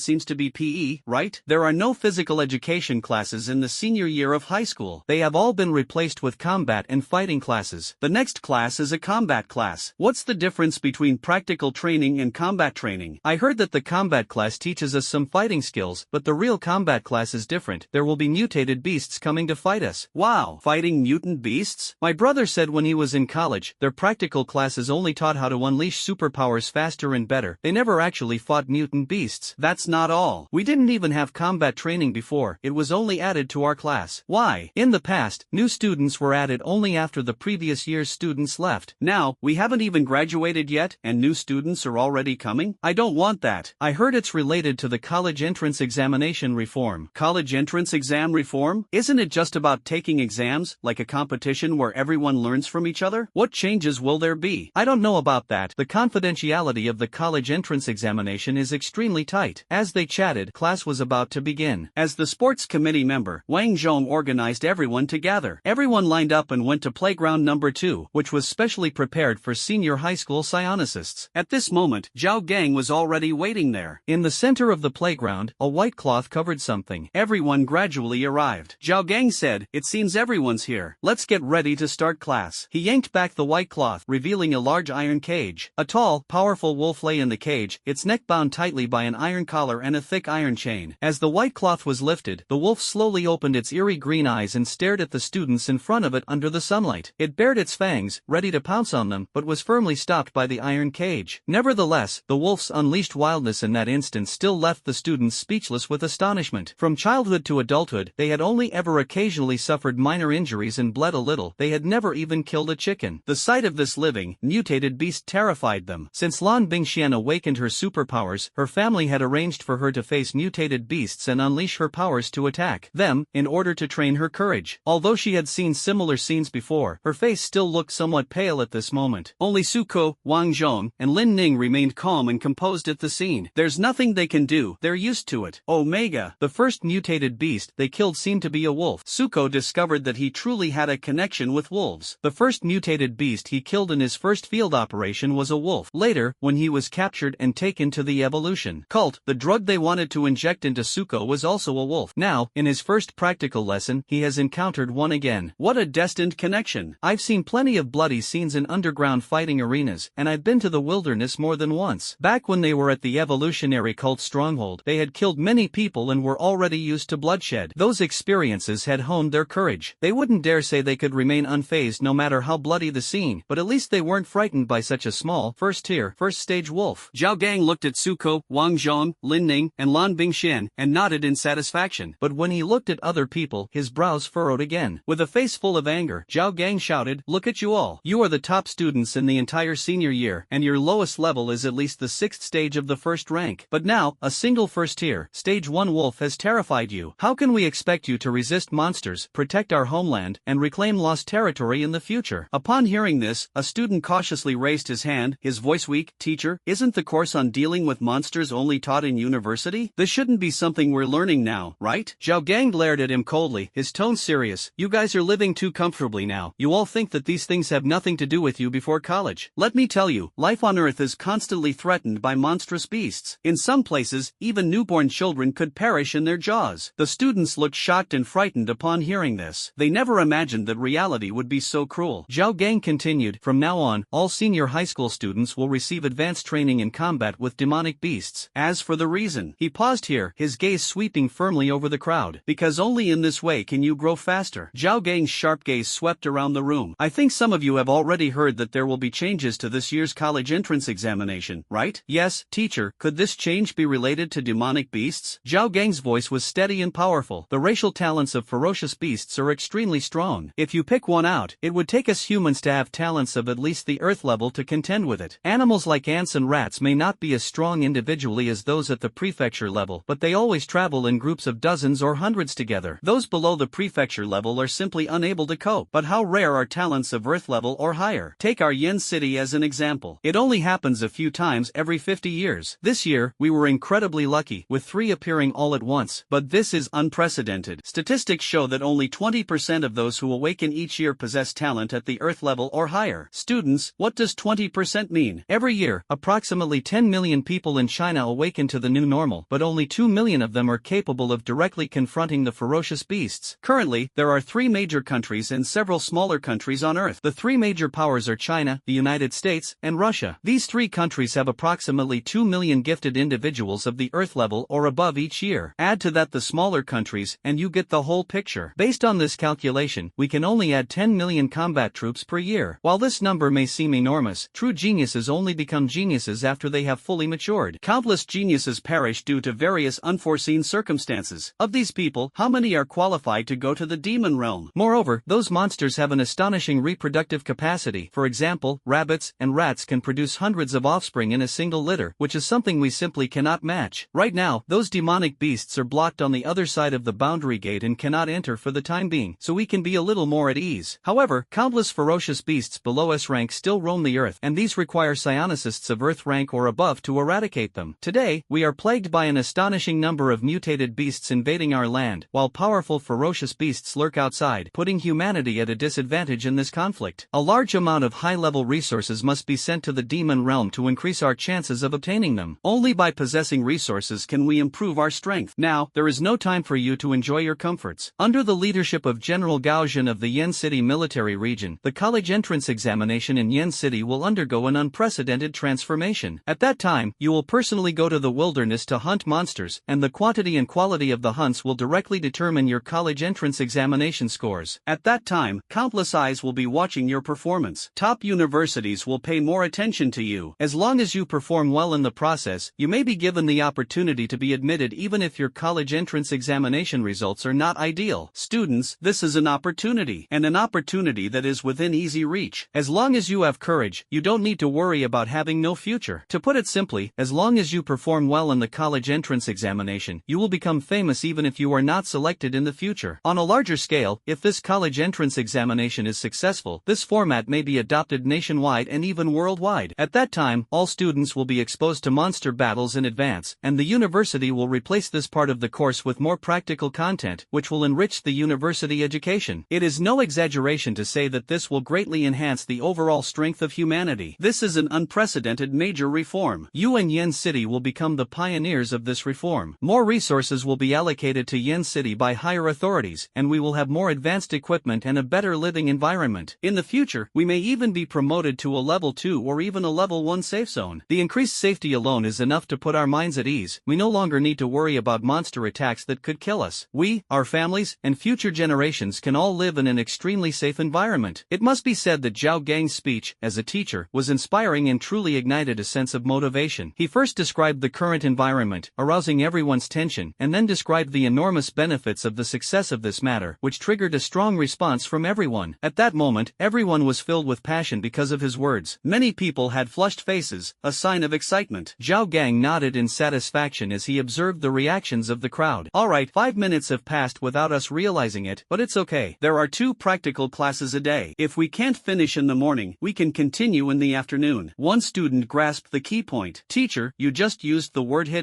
That's right. From now on, practical classes will not only teach teach you how to use your superpowers, but fighting monsters will also be an indispensable part. Moreover, this program will even be incorporated into combat classes. Upon hearing this, the students' newly ignited enthusiasm seemed to be extinguished by a bucket of cold water, and they all immediately lost their spirit. This is a living, breathing mutant beast. They were already trembling with fear just by looking at the wolf and feeling the ferocious aura it exuded. Zhao Gang continued, every year, the government distributes 3 medium-grade spirit-gathering pills to our senior class. These pills can accelerate your spiritual energy absorption within 12 hours, making them a very precious cultivation resource. It's not easy to get it. Only the top 3 students in each month's assessment can obtain it. Starting this year, the monthly exams will no longer be traditional written tests, but rather battles against monsters. Teachers will grade your performance. This score will account for 60% of the total monthly exam score, and the remaining 40% will be your daily performance. The top 3 students in terms of total score will be the winners. Spirit Gathering Pill. Apart from a few exceptionally talented geniuses like Suko, most of the students who were able to enter Class 1 came from wealthy families with strong backgrounds and resources. They had naturally heard of the reputation of the Spirit Gathering Pill, but very few people have actually seen it. It's estimated that only students from privileged backgrounds like Wang Zhong, Lin Ning, and Lan Bingxian could afford it. If Suko hadn't unexpectedly struck it rich, he wouldn't have had the chance to try it either. Hearing that there was a chance to obtain such a precious item, the fear in everyone's heart seemed to be lessened considerably. Some people even began to feel eager to try, their fighting spirit ignited. Even Lan Bingxian, the heir of the first family, could not hide his excitement. This is enough to demonstrate the preciousness of the Spirit Gathering Pill. Zhao Gang took in the students' reactions and then took out a list. Let me explain the rules to everyone first. Then, the students whose names I call will come up and attack. The students immediately perked up their ears and listened attentively. The rules are simple. Since most of you are facing a monster for the first time, you only need to use your special abilities to hit it once to pass the test. I will score you based on your performance during the attack, so don't worry, as long as your abilities hit their targets, you'll basically pass. At this moment, another student raised their hand to ask a question. Teacher, aren't we who have awakened melee abilities at a disadvantage? Those elemental students can attack from a distance, they can just hit them from afar. Isn't that too unfair? Zhao Gang calmly replied, first of all, this world is inherently unfair. The fact that you have awakened a certain superpower means that your future combat methods will depend on it. But you're still young, you can experience these unfair things later. However, those who have awakened elemental abilities or possess ranged attack capabilities also face certain limitations. He pointed to a red line. Do you see that red line? The wolf's limbs were bound by chains, the chain measuring 50 meters in length, while the red line was 20 meters from the iron cage. At the speed of a first-stage wolf, it would only take 1 second to run 20 meters. Considering that it will cautiously observe its prey in a crouching position before chasing it, this time has been extended to 2 seconds. I know that 2 seconds is still too short for you, right? Don't worry, I injured its limbs beforehand, which greatly reduced its speed. It will take it about 5 seconds to run 20 meters. In other words, you have 6 seconds to prepare and unleash your powers. How about that? Enough, right? Upon hearing Zhao Gang's words, everyone nodded in agreement. Don't worry if you're a melee fighter. I've given that wolf a special drug that has slowed its reaction time. You don't need to be afraid of getting bitten. Besides, even the worst of you are at least Tier 1, Stage 6, and you've awakened your physical body abilities, which greatly enhances your strength. Even if you were bitten, it probably wouldn't even break your skin. As soon as Zhao Gang finished speaking, the students below the stage began to whisper among themselves. Really? Then we can easily defeat this wolf? Yes, I thought it would be very difficult, but I didn't expect the teacher to lower the difficulty level. That's good. After all, we've just learned practical skills, so we can't give them too difficult challenges right away. That's right. If we face a too strong enemy from the start, it might damage our confidence. Hearing the students chatter, Zhao Gang smiled slightly and said, don't let your guard down. Although this wolf has been drugged, it is still aggressive and dangerous. You must protect yourselves during the fight and not be careless. Zhao Gang's words silenced the students again. They understood that their teacher was right. Even a wolf controlled by a drug should not be underestimated. Zhao Gang continued, alright, next, students whose names I call, please come up on stage and fight this wolf. He held a list in his hand, the order of which was random and not arranged by grades. Zhao Gang read out the first name. A boy stepped out from the crowd and loudly replied, here. Li Hua's awakened superpower belongs to the wood-based combat category, which allows him to unleash vine whips to attack enemies. But he is usually very lazy in class and often wants others to do his homework for him. The key is that this guy does have some ability, otherwise he wouldn't have been able to get into Class 1. After Zhao Gang released the wolf, it immediately rushed towards Li Hua. As the one leading the charge, everyone expected Li Hua to launch a fierce attack, but unexpectedly, he took a big dump. He was so frightened by the wolf charging towards him that his legs went weak and he collapsed to the ground, not even thinking of running away. In the end, it was Zhao Gang who tightened the iron chain to stop the wolf. The students began to whisper among themselves. That's it? I thought he was really amazing. I guess he's too lazy, and he's even forgotten how to use his superpowers. Exactly. He wanted to write a letter to relatives in other safe zones before, and he even asked someone to write it for him, making a whole bunch of requests. How can he be so lazy? Hearing what everyone said, Li Hua blushed and could only sheepishly stand at the back. Zhao Gang shook his head and wrote 40 on the list. This is his score for this class. Suko walked forward excitedly. It's finally his turn to show off. Facing the ferocious wolf before him, Suko extended his left hand, suckling. Upon hearing Suko's voice, wolf's eyes momentarily lost their focus. In the depths of its blood, it felt as if something was calling to it. Then it realized what it had done, shook its head, and understood that it seemed to have been humiliated by the human in front of it. The wolf was instantly enraged, roared, and charged at Suko with lightning speed. As it charges, the wolf opens its mouth wide, revealing sharp teeth, and extends its claws. However, just as it was about to pounce on Suko, Suko quickly raised its right leg and kicked out with force. The powerful force smashed the wolf's head, blood splattering everywhere, and the wolf's corpse fell to the ground. Blood splattered all over him, catching Suko somewhat off guard. Suko! The surrounding classmates stared wide-eyed, unable to believe what they were seeing. At first, they were surprised that Suko dared to confront the wolf, but when they saw him covered in blood, many of them turned pale instantly. Some students with weaker mental resilience even vomited on the spot. Suko said helplessly, "Teacher, I need to ask for leave to go home and change my clothes." Zhao Gang nodded in understanding and immediately approved his leave request. Without hesitation, Suko transformed into a lightning-fast star and ran home as fast as he could. By the way, Suko has broken through to the 5th stage of the 2nd tier. According to him, he can reveal 6 alien heroes. They are Flame Man, Flash Star, Four-Armed Overlord, Diamond Warrior, Howling Wolf, and Super Giant. The speed of the Flash Star was indeed well-deserved. When Suko returned, the class was not even over yet. Since the wolf had been kicked to death by Suko, they had to get a new one, but fortunately, there were still enough in the warehouse. Wang Zhong was also a 2nd-tier expert, so the wolf's fate was predictable. He smashed it to pieces with a single punch. He then asked for leave to go home and change his clothes. The two just happened to pass each other. Helpless, Zhao Gang went back into the warehouse and pulled out another wolf. Next, Lin Ning. Perhaps inspired by Suko and Wang Zhong, Lin Ning donned a sturdy armor beforehand and smashed the wolf's head with a single punch without hesitation. Blood splattered all over her armor, but when she took it off, her clothes were still clean and tidy. Suko, who happened to witness the scene, couldn't help but sigh. Why didn't I think of that? I was so focused on showing off that I didn't consider this point. Those behind her were filled with envy upon seeing Lin Ning's sturdy rock armor and hoped she could lend them a hand. But Zhao Gang suddenly stood up and sternly reprimanded those people. Can't you have any ambition? This is her natural skill. She can use it if she wants to. But what about you? Do you expect others to cover you with a layer of protection when you go to the battlefield? Just because it's a little dirty, it's not allowed. Hearing this, everyone could only sigh helplessly and finally gave up the idea. Time flew by, and by the end of the class, less than half of the students had finished the material. The rest had to wait for the afternoon class to continue. Lan Bingxian was the last to complete the mission. She performed exceptionally well, successfully using her ice spikes to pierce and kill the wolf. Overall, in this class, besides Suko and Lin Ning who performed exceptionally well, there was also the vice class monitor named Wenjua. He successfully used his special skill, water bullets, and also received a perfect score. Anyone who successfully hits the mutated beast will get full marks. Of course, for those students who are afraid to take action, the teachers will give them a score of 80 or 90 based on the actual situation. As for those like Li Hua who were so frightened that they collapsed to the ground, they were naturally deemed to have failed. There are 6 classes a day, 3 in the morning and 3 in the afternoon. After a morning of classes, only the last class remained. This is a combat class, taught by a burly man who looks energetic and strong. He is tall with well-defined muscles, reminiscent of an action star in a movie. It is said that he was a veteran with rich combat experience and superb fighting skills. In the school gymnasium, students are doing warm-up exercises. Teacher Mu Jing stood aside, silently observing them. His gaze lingered for a moment when it fell on Suko, Wang Zhong, and Lin Ning. Suko, Wang Zhong, and Lin Ning may not have realized it themselves, but ever since the incident with the Evolution Church, they have always carried an aura of danger and bloodshed. This was formed naturally during their fierce battles with evolutionists. Although the aura was very faint, Mu Jing, who had experienced life or death trials, was able to keenly detect it. However, because the aura was so faint, the other students appeared to be normal, with no obvious changes. However, Mu Jing was quite satisfied with the 3 of them. He clapped his hands to attract everyone's attention and said loudly, "Alright, everyone, starting today, I will be your combat instructor. Over the next year, I will teach you professional combat techniques. It will be tough, so don't think about slacking off or being perfunctory. With me, even the slightest bit of laziness will put you far far behind, so you'd better give it your all. Upon hearing Teacher Mu's words, the students let out a wail, but clearly the wail did not change anything. Mu Jing commanded, "Alright, everyone quiet down. Those whose names I call, come forward." Su Ke, Wang Zhong, Lin Ning. The three people came out when they heard the name. Mu Jing carefully examined them for a few moments. "I've heard about your exploits. You fought those beasts from the evolution cult and killed quite a few people, right?" The three nodded. "Well done. Our country needs spirited, courageous, and fearless young people like you. But passion and courage alone are far from enough. Strength is the key." Those guys were nothing but a rabble. If you hadn't been lucky enough to have third or fourth tier experts around to deal with stronger enemies, you would have been dead long ago. Have you ever thought about what would have happened if you were alone at the time? Therefore, improving one's strength is of paramount importance. When it becomes difficult to advance in skill level, fighting techniques become especially important. Zhao Gang gave you combat training during his vacation, and now it's my turn to check how well you've done. My cultivation level is the second stage, 8th level. You have all reached the second stage as well. This time, you won't use your special abilities, you'll just fight me. Ah, the man in front of them was a veteran. His fighting skills far surpassed theirs, and coupled with his rich experience in bloody battles and a much higher level of skill, how could they possibly win? Don't worry, I won't let you suffer. As long as you fight me, based on your performance, I can guarantee that you'll get full marks in your future classes. From now on, it won't matter if you don't attend my classes. Upon hearing this, the three of them lit up. Su Ke asked, "Really, teacher?" Mu Jing nodded and said, "Of course, my classes mainly teach some basic fighting techniques. Once you've learned them all, there's no need for you to come to my classes. After you pass the assessment, you can all do whatever you want during my classes." The three looked at each other, their eyes flashing with determination. "Let's fight." The three of them made thorough preparations and formed a triangle, surrounding Mu Jing in the middle. Su Ke, a second stage 5th level cultivator, was the highest ranking among them and was the first to charge forward. He unleashed a powerful punch, a signature move from the world of martial arts, at Mu Jing's head, but Mu Jing simply tilted her head slightly and easily dodged it. Then, Su Ke turned his palm into a claw and slashed straight at his face. Mu Jing simply tilted her head back slightly, easily avoiding the attack. After dodging his attack, Mu Jing raised her leg and thrust it hard into Su Ke's stomach. The blow was powerful and heavy. Su Ke felt his stomach churn and almost vomited up his breakfast. He clutched his stomach in pain and took a few steps back. At the same time, Wang Zhong launched a sneak attack from Mu Jing's blind spot. However, Mu Jing seemed to have eyes in the back of her head, easily dodging his attack. Immediately afterwards, he delivered a sweeping kick with lightning speed, the powerful force causing Wang Zhong's body to spin sideways. He then kicked Wang Zhong in the stomach, sending him flying 10 meters away. Seeing this, Lin Ning leaped high into the air, attempting to kick Mu Jing in the face. Mu Jing moved swiftly, grabbed her foot, spun her around, and threw her and Wang Zhong to the ground together. This series of actions shows that although Mu Jing has a gentlemanly demeanor, he is by no means a weak person. Su Ke struggled to his feet, rubbing his aching stomach, and pondered to himself, "This can't go on. His fighting skills are far superior to ours. No matter what moves we make, he seems to anticipate them. We simply can't beat him at this rate. We need to come up with a plan." Su Ke's eyes darted around as he racked his brains for a way to win by surprise. He can predict our moves because we all use the same fighting style, which he's more proficient with, so he knows our next move. Therefore, we can no longer use fighting techniques. Involuntarily, an anime he particularly loved in his past life surfaced in his mind. That animation was incredibly popular back then, and he had a special fondness for it. He was particularly impressed by the moves used by one of the characters. These moves have even been adapted into songs, which are unforgettable for those who have heard them. Perhaps this is a characteristic of human beings. We always become persistent and serious about some inexplicable things. Su Ke was no exception. In his previous life, he had memorized those moves by rote. However, due to limited physical abilities, he was never able to unleash his full potential. But things are different now. Su Ke's eyes sparkled with excitement and anticipation as he stared at Mu Jing, as if he couldn't wait to try out these moves. Mu Jing looked at Su Ke with suspicion, and feeling his intense gaze, a sense of unease welled up in her heart. "You?" Before he could finish speaking, Su Ke charged at him like a cannonball. "Watch my crow fly an airplane." Mu Jing was stunned, completely baffled. What is this thing? Although he was a little confused, he instinctively raised his hand to block. After all, in his view, Su Ke's moves were too simple and easy to defend against. However, Su Ke's sudden change of tactics caught Mu Jing off guard. "Try my black tiger heart-piercing technique." Su Ke's right hand formed a claw, lunging straight for Mu Jing's heart. This sudden move caught Mu Jing off guard, but being a former soldier, he reacted quickly, swiftly blocking Su Ke's claws with his arm. But Su Ke's left hand wasn't idle either, clenching into a fist. "Behold my crushing melon fist." With a roar, Su Ke swung his left fist fiercely toward Mu Jing's head. Mu Jing reacted quickly, reaching out and grabbing Su Ke's fist. At this moment, Su Ke shouted out a new move, "Smashing walnuts with your head." The attack came too too fast, Mu Jing had no chance to defend against it. With a muffled thud, his forehead was hit hard by Suko's head. The impact left Mu Jing dizzy and his vision blurred. He involuntarily released Suko's hand, and his body swayed precariously. But Suko didn't stop and continued shouting, "Antelope leaps. Black tiger swoops over vulture. Tiger lands on eagle's back." A barrage of attacks came down like a storm, leaving Mu Jing overwhelmed. In the end, he could not resist and was forced back step by Suko. Suko suddenly leaped and landed steadily on Mu Jing's shoulder. Immediately, he shouted, "Two dragons playing with a pearl." Two fingers shot straight at Mu Jing's eyes like lightning, about to hit him. In the critical moment, Mu Jing reacted quickly and grabbed Suko's hand. This breathtaking moment left those around speechless and in awe. Wang Zhong couldn't help but ask, "Old Ko, where did you learn so many fancy moves?" Lin Ning also looked completely bewildered, indicating that she had no idea at all. However, the battle is far from over. Suko nimbly leaped off Mu Jing's shoulder and landed lightly. He continued his attack, shouting, "Cat lands. Cat turns around. Bear paw strikes." The moves appear chaotic, yet they are cleverly connected, making them unpredictable. Immediately afterwards, Suko unleashed a series of peculiar moves: Mantis Fist, Snake Step, Lotus Float, Scorpion Palm. Most of these moves were completely new to Mu Jing, especially the Mantis Fist. Although he knew a little about it, he never thought it could be used in this way. Suko's endless stream of moves dazzled and bewildered Mu Jing. Taking advantage of the opportunity, Suko suddenly unleashed his power and shouted, "Flying crane pounces on shrimp." He grabbed Mu Jing by the waist, spun him around, and threw him away. Just as Mu Jing had regained her footing, she was met with a size 43 foot from Suko. Elephant kicks. Mu Jing's eyes lit up. He could withstand this move. He raised his left hand, ready to grab Suko's foot, but the other man changed his move halfway through. Suko punched him directly in the eye. Mu Jing was stunned again. "Actually, I threw a punch." This series of clever little moves caught Mu Jing off guard. He had never seen such moves before. Caught off guard, he was hit in the eye, and now his left eye is completely black. "Teacher Mu, shall we continue?" Mu Jing quickly waved his hand. "I'm not fighting anymore. I'm not fighting anymore. I really don't understand where you learned so many weird tricks. My head is spinning." Suko chuckled and said, "These are all my exclusive secrets. Today is just a small test." Wang Zhong stepped forward and asked curiously, "Old Ko, where did you learn these moves? I've never seen you use them before." Suko smiled mysteriously and lowered his voice, saying, "This is my secret weapon. I don't tell just anyone." Lin Ning rolled her eyes at him. "TCH, if you don't want to tell me, then don't. Why all the mystery?" Suko laughed and said, "How could that be? Actually, these moves aren't difficult. They just have a lot of routines. If you want to learn, I can teach you." At this moment, Mu Jing walked over and patted Suko on the shoulder. "You really opened my eyes. Your moves seem to be random, but they are just right. The enemy can't predict them at all. Even I was caught off guard." Suko asked with a smile, "So, teacher, does that mean I've passed?" Mu Jing nodded. "Yes, you have proven your strength to me, and your fighting skills are up to standard." Suko happily exclaimed, "Great." Wang Zhong, Lin Ning, and the other classmates all had envious expressions on their faces. For students, being able to move around freely during class is an incredibly exciting thing. Moreover, I've heard that combat training is extremely tiring, making any free time even more precious. That's so enviable. Mu Jing said, "Alright, since I promised you, I won't go back on my word. From now on, you can do whatever you want in my classes, but don't disturb others." Suko shouted happily, "Woohoo, off to train." Nothing is more attractive than improving one's realm and strength, which is the goal that all psionists dream of. He casually found a corner, sat down cross-legged, and began to cultivate. Mu Jing gave him a satisfied look, then turned her gaze to the other students. The students looked at Suko with envy, while feeling ashamed of their own performance. They understood that only by diligently cultivating like Suko could they truly improve their strength. Look at him, his cultivation level has improved so much, yet he remains humble and low-key. He was given the opportunity to move around freely, and he took the initiative to use it for cultivation. And you guys? You sigh and complain as soon as you're a little tired. Now, do 4 sets of push-ups, 100%. Mu Jing said seriously. Upon hearing the order, the students all showed expressions of pain, but they gritted their teeth and began to do push-ups. Finally, after a long and arduous wait, it was time for school to end. Lin Ning let out a long sigh. "Phew, I'm exhausted." Wang Zhong also said, "Yes, this teacher is really strict." Even I was sweating profusely from exhaustion. Suko sighed, "Yes, cultivation is really tiring. My cultivation level has only improved a little bit." Hearing Suko's words, the two men clenched their fists and gritted their teeth. Seeing the two men looking at him as if they wanted to kill him, Suko felt a chill and quickly slipped away. "I'm going home now. Bye-bye." He fled hastily, fearing that if he didn't run, the two men would tear him apart alive. When he got home, he found his parents looking at him excitedly. Suko asked in confusion, "Dad, Mom, what happened?" Suyuan exclaimed excitedly, "Something terrible has happened. Something terrible has happened." He held up a stack of envelopes in his hand. "Do you know what these are?" Suko lowered his head and pondered for a moment, What, our family's unpaid bills? Su Yuan and Jiang Su looked at each other in bewilderment. Jiang Su laughed and said, "You silly child, our family isn't that poor." Su Ku was even more confused. "Then what exactly is it?" Su Yuan was so excited he was almost incoherent. "Son, you've been recommended for university." Su Ku's eyes widened in surprise as he exclaimed, "What, guaranteed admission? Me? What school is it?" Jiang Su said happily, "There are so many. All the famous schools have sent you admission notices. Although Daijing University didn't send you an admission notice, they still wrote you a letter. It must be a good thing." Upon hearing this, Su Ku couldn't help but get excited. "What does this guaranteed admission mean?" "This means he can enter that school directly without taking the college entrance examination. You don't even need to take an exam, you can just pack your bags and leave." He excitedly took the stack of envelopes, which contained at least dozens of letters, all from prestigious universities. He looked at the letter marked Takeo University, hesitated for a moment, and resisted the urge to open it. He decided to save this precious item for last. He then discovered another letter inside, sent by his uncle. Suko decided to open the letter first. After reading the letter, he had an icy look on his face. The letter essentially stated that after Su Feng and Su Qing returned to the capital, they spread the word about how Su Ko, Wang Zhong, and Lin Ning had killed members of the evolution cult and destroyed an enemy stronghold. It also highlighted those prestigious universities. To think that a high school student could kill a member of the evolution cult, what does that even mean? In Suko's original world, this would be equivalent to 3 ordinary students destroying a criminal gang's hideout, which would be highly praised. This was an incredible achievement, and the family felt extremely proud. It was precisely because of this accomplishment that prestigious universities sent out offers of admission without examination. If you are a university student, it seems you can also enjoy the qualification for admission without examination. This is practically Suko's current status. After learning the news, universities sent him recommendation notices one after another. This achievement alone is enough to serve as a living advertisement, and it would certainly be impressive to use it for promotion. Suko casually opened one of the envelopes. This is a prestigious school ranked 5th in China, with a very strong faculty. The address is also located in the imperial capital. He opened the envelope. "Dear Su Ku, we have learned of your heroic deeds in successfully locating the evolutionary cult stronghold and bravely fighting back, killing many of its members. You have demonstrated extraordinary courage and a steadfast belief in justice. We deeply admire your abilities and hereby grant you the qualification to be recommended to our school. Jinghai University Admissions Office, Seal, September 9, 513. As Suku looked at the letter, he felt more and more that the writer's handwriting was exceptionally beautiful. Moreover, the content is very sincere. Then, with a smile even more formidable than AK's, he tore open the other letters, the contents of which were largely the same. It wasn't until he opened the last letter from Takeo University that he found something different. It mainly praised him, but did not directly grant him admission without examination. The letter stated, "If you can achieve a top 10 ranking in the Yen City College entrance examination, you will be eligible for direct admission to our school." Suka had some doubts. Logically, university admission criteria should be based on scores, not rankings. After all, the overall scores in some areas are relatively low, and even the highest scores may not meet the admission standards of some schools, so it is difficult to use rankings to determine admission. However, the letter explicitly required Suko to be in the top 10. In other words, regardless of his total score, as long as he is among the top 10 in Yen City's college entrance examination, he meets their admission criteria. Takeo University's admission score in previous years was 620, while the total score for the National College Entrance Examination, Gaokao, is 650. The exam subjects include Chinese, physics, history, geography, monster biology, and elixir cognition, with each subject having a maximum score of 100 points. The use of special abilities is scored separately as 100 points. The physical fitness test score is 50 points. Mathematics is not included, since they are being trained to be soldiers in the future. Language arts cannot be neglected, history cannot be forgotten, and they must master knowledge related to combat. Only those who do not intend to become soldiers and are transferred to logistics positions will study other subjects. Based on this, if we want to give Suko preferential treatment, we should reduce the pressure on his scores, rather than limiting him by his ranking. Based on my years of experience reading novels and watching anime, and considering what my homeroom teacher mentioned before, that this year's college entrance exam will involve hunting mutated beasts in the wilderness, I suspect that the rankings will be primarily determined by the quantity and quality of the monsters hunted, and universities will also pay close attention to this aspect. The more Suka thought about it, the more convinced he was that his guess was correct. However, if that's the case, as a pioneering attempt, our safety must be guaranteed to the greatest extent possible during this college entrance examination. Currently, of the known sea level demonic beasts outside the city, excluding the crimson feather eagle that was previously killed, there are 3 remaining. This period should be when the elimination operation begins. begins. Just as Suko was thinking this, a sound came from outside the room. Zhang Su called out, Mayor Yi, Commander Gao, what brings you two here? Please come in and have a seat. Hearing his mother's voice, Suko's heart tightened. He quickly took out the ring from the drawer and hid it under the bed. Fearing being discovered, he didn't bring it to school but left it at home. Unexpectedly, Yi Tian and Gao Zhen would suddenly visit, so he had to find a more secluded place to hide. Suko hurriedly opened the door and walked into the living room, where he immediately saw Yi Tian and Gao Zhen sitting on the sofa. Hearing footsteps, the two turned to look. Yi Tian said with a slightly exaggerated tone, "Oh, Su is home?" This tone left Suko somewhat bewildered. It's after school now, where else could he go if he's not home? However, he still responded politely, "Yes, Uncle Yi, I'm at home. What brings you two here?" Yi Tian continued, "There is indeed something very important I need to tell you. Oh, by the way, you should have already received your admission notice, right?" Suko nodded. "Yes, I have received it." Yi Tian said, "Okay, at least you don't have to worry about going to college anymore. Have you decided which school you want to go to?" Suko replied, "Of course, it's the best one." Gao Zhen smiled and encouraged him. "Good lad, you have ambition. With your abilities, getting into Peking University is no problem at all." Gao Zhen patted Suko on the shoulder with such force that Suko felt like his bones were about to break. Suko rubbed his shoulder, inwardly complaining that this guy had really gone too far. "By the way, what brings you two to my humble abode?" Yi Tian explained, "You were kidnapped by the evolution cult before, but not only were you unharmed, you also killed quite a few enemies. In fact, according to our Chinese system, there is a reward for eliminating cult members. We are here to give you that reward." Suko's eyes lit up, and he instantly perked up. "Oh, what reward?" Gao Zhen said with a smile, "There have been cases like yours where someone made great contributions during high school, so the country has specially formulated a reward system. Under normal circumstances, you should receive a generous bonus, a prestigious honor, and a series of preferential policies." However, at this point, Gao Zhen suddenly stopped, a sly glint in his eyes. Suko was puzzled by his expression and couldn't help but ask, "But what?" Gao Zhen chuckled and continued, "However, I have high hopes for you, so I used some methods to adjust the reward scheme for you." Suko pressed on curiously, "Adjustment? How will you adjust it?" Gao Zhen explained mysteriously, "As I just said, the normal reward for a student like you to perform meritorious service is money and honor, but the reward we soldiers receive is military merit." Military merits? Suko was unfamiliar with this term. Gao Zhen nodded and said affirmatively, "That's right, it's military merit. You can think of it as a higher-level form of currency. Military merits can buy anything that can be bought with money on the market, and those things that money can't buy, military merit can." Listening to Gao Zhen's words, Suko gradually became interested and couldn't wait to ask, "How many military merits can I get?" According to the system, a first-level believer earns 1 military merit point, a second-level believer earns 10 points, a third-level believer earns 100 points, a fourth-level believer earns 1,000 points, and so on. You killed 23 first-tier cultists, 3 second-tier, and 1 third-tier. While you didn't kill the fourth-tier cultists, you were a significant help, so that counts as half. In total, you now have 653 military merit points. Suko was somewhat surprised. 653 points? How much are those military merits worth? Gao Zhen replied seriously, "Let me put it this way, even if you take out 10,000 yuan, you might not be able to buy a single military merit. For example, a high-grade psionic potion that costs 200,000 yuan a vial can be exchanged for just 2 military merits." Upon hearing this, Suko's eyes lit up, and he couldn't help but exclaim, "You can get a new one for just 2 o'clock. He secretly calculated that, at this ratio, 1 point of military merit was equivalent to 100,000 yuan, and the value of military merit was simply beyond imagination. He asked eagerly, "Then how will I receive these military merits?" Gao Zhen laughed and said, "These military merits don't belong to you, they belong to me." Suko was stunned, and asked in confusion, "Huh? What does this mean?" Seeing his stunned expression, Gao Zhen laughed and explained, "I was just joking. However, what I just said is also true, because you are still a student and are not eligible to receive military merits directly. Therefore, I'll credit your achievements to me, and those military merits will naturally be recorded in my account as well. I'll give you a list of items you can exchange for later. Tell me what you want to buy, and I'll get it for you." Suko breathed a sigh of relief. He had really been startled. Although the other party stole the credit, what he said also made sense. If he were to receive the reward through the normal procedures, its actual value would certainly be less than that of military merit. After all, honor is not that important to him, and he doesn't care about those empty titles. However, money can indeed buy real resources, and according to Gao Zhen, military merit can buy things that money can't buy. Obviously, exchanging military merit for military merit is the most cost-effective choice for him. As for the credit, if someone helps with the process, you should at least pay them a commission. Besides, Suko doesn't care about the credit at all, because he's already secured his place in university. Whether he has the credit or not makes little difference to him. In comparison, he values the high-level resources that can help him quickly improve his cultivation. cultivation level? Suka asked with a puzzled look. Uncle Gao, I'm still a little curious. Shouldn't you soldiers value merits almost as much as military achievements? Gaojin laughed awkwardly. Ha, you figured it out. He then explained, you're right. Although merits can't be directly exchanged for material rewards like military merits for us soldiers, they are all recorded in our achievements, which is crucial for future promotions. Of course, for you non-military personnel, the merits can also be used for other purposes. For example, Yi Tian's achievements include merits, so he might be sent to a larger city as mayor in the future, or receive rewards and be promoted. You've seen the advantages of having a student like you. Many universities are already extending offers to you. Suka cursed inwardly. I almost got tricked. I was even planning to give you the credit, but now, well, Uncle Gao, shouldn't you say something? Suka stared at him with malicious eyes, clearly intending to extort money from him. Gaojin felt a little uneasy under that gaze, but he also knew that he was in the wrong this time. Here's what we'll do. I'll personally compensate you with 200 military merits, which you can use to exchange for something. Suku immediately beamed with joy and gave a thumbs up. Uncle Gao truly lives up to his reputation as the leader of an army. He's incredibly generous. Gaojin waved his hand cheerfully, seemingly unconcerned, but his heart was bleeding. Damn it, I should have said less. 200 points. How long will it take me to save them up? Don't be fooled by the fact that Suka suddenly gained over 600 military merits. These merits are not easy to earn. According to the military merit system, only those of D rank or higher can earn military merit for killing mutated beasts. Even for a D-level monster, killing one only yields 10 military merits. Only ferocious beasts enjoy the same military merit reward system as members of the evolution cult. Moreover, not every cult can accumulate so many military merits like the evolution cult. Killing members of the evolution cult earns high military merits simply because they are the largest cult on Earth and have too much influence. Some of those weak cults don't even qualify for military merit. The members of the evolution cult are all hidden deeper than rats. Encountering them like before is purely a pleasant surprise. For Suko, 200 military merits was already a huge sum of money. But once the words were spoken, he couldn't take them back. Gaojin said, alright, you now have 853 military merits. I'll give you the list now, and you can see what you want to exchange for. But these are all top secret, so let's go to your room to see them. Suko exclaimed in surprise. This? Gaojin squinted. What's wrong? You're a grown man. Do you have some little secret in your room? Suko quickly denied it. No, what secret do I have? What the heck? How could it not be there? My storage ring is still there. He smiled broadly on the outside, but cursed inwardly. However, he still led the two into the room. There's no other way. We can't just give up such a large amount of resources. Fortunately, Yi Tian sat in a chair after coming in. Gaojin just sat on the edge of the bed, and Suka put the storage ring under the middle of the bed. Don't let them see that way. Don't look that way. He forced himself to calm down, took the tablet computer Gaojin handed him, and began browsing. There are quite a few things you can exchange for, but you don't need to exchange too many. You can use these items for hunting in the wilderness later. Suka bought 2 medium-grade E-class crystal cores and 3 high-grade E-class crystal cores. It cost a total of 94 military merits. A medium-grade crystal nucleus costs 17 points, and a high-grade one costs 20 points. To be honest, this price made Suku a little suspicious. A low-grade F-level crystal core can sell for $1 million on the market, but in the military merit system, it can be exchanged for only 6 points. However, according to the exchange rate calculated by Suku, 6 military merits are equivalent to 600,000 Chinese yuan. Gaojin noticed his confusion and explained, things are valued for their rarity, so the same item will naturally have different prices in different places. For example, crystal cores are so expensive in Yen City because the local strength is generally weak and the number of crystal cores that can be obtained is limited, so the price is naturally driven up. However, in those safe zones with strong overall capabilities, low-level crystal cores are easy to obtain. For 4th-tier powerhouses like us, killing F-level mutated beasts is as easy as slicing a melon. We can easily kill even F-level ferocious beasts. F-level crystal cores are worthless to us. As the strongest power in the country, the military naturally keeps the price of low-level crystal cores very low. Suka nodded, indicating that he understood. Then, he glanced at the other items. He doesn't need weapons, there are too many forms, and he doesn't need them at all. But equipment with special functions is something he can consider. He discovered a spirit-gathering artifact, a high-grade spiritual tool, which could release a spirit-gathering force field, gathering spiritual energy as if it were drawing in gas, increasing the concentration of spiritual energy within a 10-meter radius by 20%. Incidentally, this world doesn't have formations, but it does have battle formations for psionicists to fight together. A single low-grade F-level crystal core can power the spirit-gathering device for 12 hours. The price is 50 military merits. To be honest, this price is a bit high. It comes out to 5 million Chinese yuan. The prices of high-grade, top-quality magical artifacts are about the same. However, considering its special functions, it is still worth the price. Suka thought about it for a moment and realized that although the improvement was not significant, it was quite good because it could be used for a long time. I can use it with Lao Wang and Aning, and we can split the cost. I'll buy it. Military merit -50. There are 709 points left. There is also a cloak of invisibility, a refined, mid-grade spiritual artifact. Wearing it can conceal one's cultivation level, and at night it can even make one invisible. Old 6, Tui, it's a magic weapon for playing dumb to fool others. Priced at 70 military merit points. The price of this spirit tool is also high. A refined mid-grade spirit tool is priced between 4.1 million and 5 million. But Suko likes it. Military merit -70. After looking around, there weren't any spirit tools I wanted. Then Suko switched to the pill page. Suko will be directly awarded the special prize, 80 military merit points. Terrible price. However, just like spiritual tools, pills that reach the highest grade will also undergo a small transformation. Taking the spirit gathering pill as an example, the lower grade can only maintain the doubled spiritual energy absorption efficiency for 8 hours. Medium, 12 hours, superior, 18 hours, special, 36 hours. If it is the top grade that is completely free of any impurities, it can even be extended to 48 hours, and the spiritual energy absorption efficiency will be increased by 2.5 times. A medium grade spirit gathering pill costs 25 military merits. From this perspective, buying a top tier item is equivalent to buying 3 medium tier items, but with an extra 5 military merits, which is clearly not worthwhile. However, the calculation cannot be done that way. You must know that pills contain impurities. The more impurities accumulate, the greater the obstacle to cultivation, and the more difficult it will be to clean them up later. Therefore, it is worthwhile to spend a little more money to buy a pill with very few impurities. Suka wasn't sure if he could clear away the impurities after transforming. Like a fire person, whose whole body is covered in flames, if there were any impurities, they would probably be burned away, right? However, since there are no measuring methods available, Suka didn't dare to gamble, so he bought 3 top-tier tickets. Military merits -240. I still have 2 medium-grade coins in my pocket. I'll sell them cheaply to Lao Wang and Aning later. After all, they must be in great need of such rare resources. It's not that Suko looked down on these things and then gave them away like trash. Although they are friends, if one party gives too much, the friendship will eventually sour. Just like back then, although they were also very eager for the spirit-gathering pill, they knew that it would be very difficult for Suko, with his status, to obtain such a precious resource. Suko's crystal cores were sold to them at market price, rather than being given away directly. The saying, even between brothers, accounts should be settled clearly, has never been a derogatory term. Rather, it is a truth that makes friends get along better and strengthens their friendships. Suko will also take out the top-grade pills for them to see, and if they can afford them, Suko will sell them to them. In addition to the spirit-gathering pill, Suko also spent 50 military merits to buy a spirit explosion pill. As the name suggests, this pill can unleash the spiritual power within the body in an instant, quickly raising one's strength to a higher level, but afterwards one will fall into a long period of weakness, making it a life-saving pill. There are 349 military merits remaining. Suko flipped to the page on elixirs and searched for the 4 keywords, life force. He saw the option for 10-year-old ginseng, but one plant would require 100 military merits. Suko was somewhat taken aback. It truly lives up to its reputation as a rare and precious plant that contains the power of life and can even repair the foundation of one's roots. At around 10 million per plant, it's not cheap at all. This stuff works well, but its effects are scattered. What Suka needs now is pure life force. He scrolled down and found something called the healing fruit. This fruit has only one function, to repair injuries in a short period of time. What supports this function is the immense life force contained within it. A single low-grade F-level healing fruit costs 30 military merits. Fortunately, it cannot repair the foundation, otherwise it would probably be priced the same as a 10-year-old ginseng. Then he looked at a high-grade E-level weapon, which actually required 250 military merits. Suka looked up at Gaoxian, Uncle Gao. There's such a big difference in value between this F-grade low-grade and the E-grade high-grade. If I exchange it for this 250 grade one, or exchange it for several 30 grade ones, which one is more worthwhile? Gaoxian, the higher the grade of the spiritual medicine, the more life force it contains, both in terms of quantity and quality, which is incomparable to that of the lower grade spiritual medicine. This cannot be compensated by the quantity of spiritual medicine. In short, just buy it. You definitely won't lose out. Suku, oh. However, Suku looked at his 249 military merits. TSK, so close. Suku looked up at Gaoxian. Gaoxian, what do you want to do? Suku,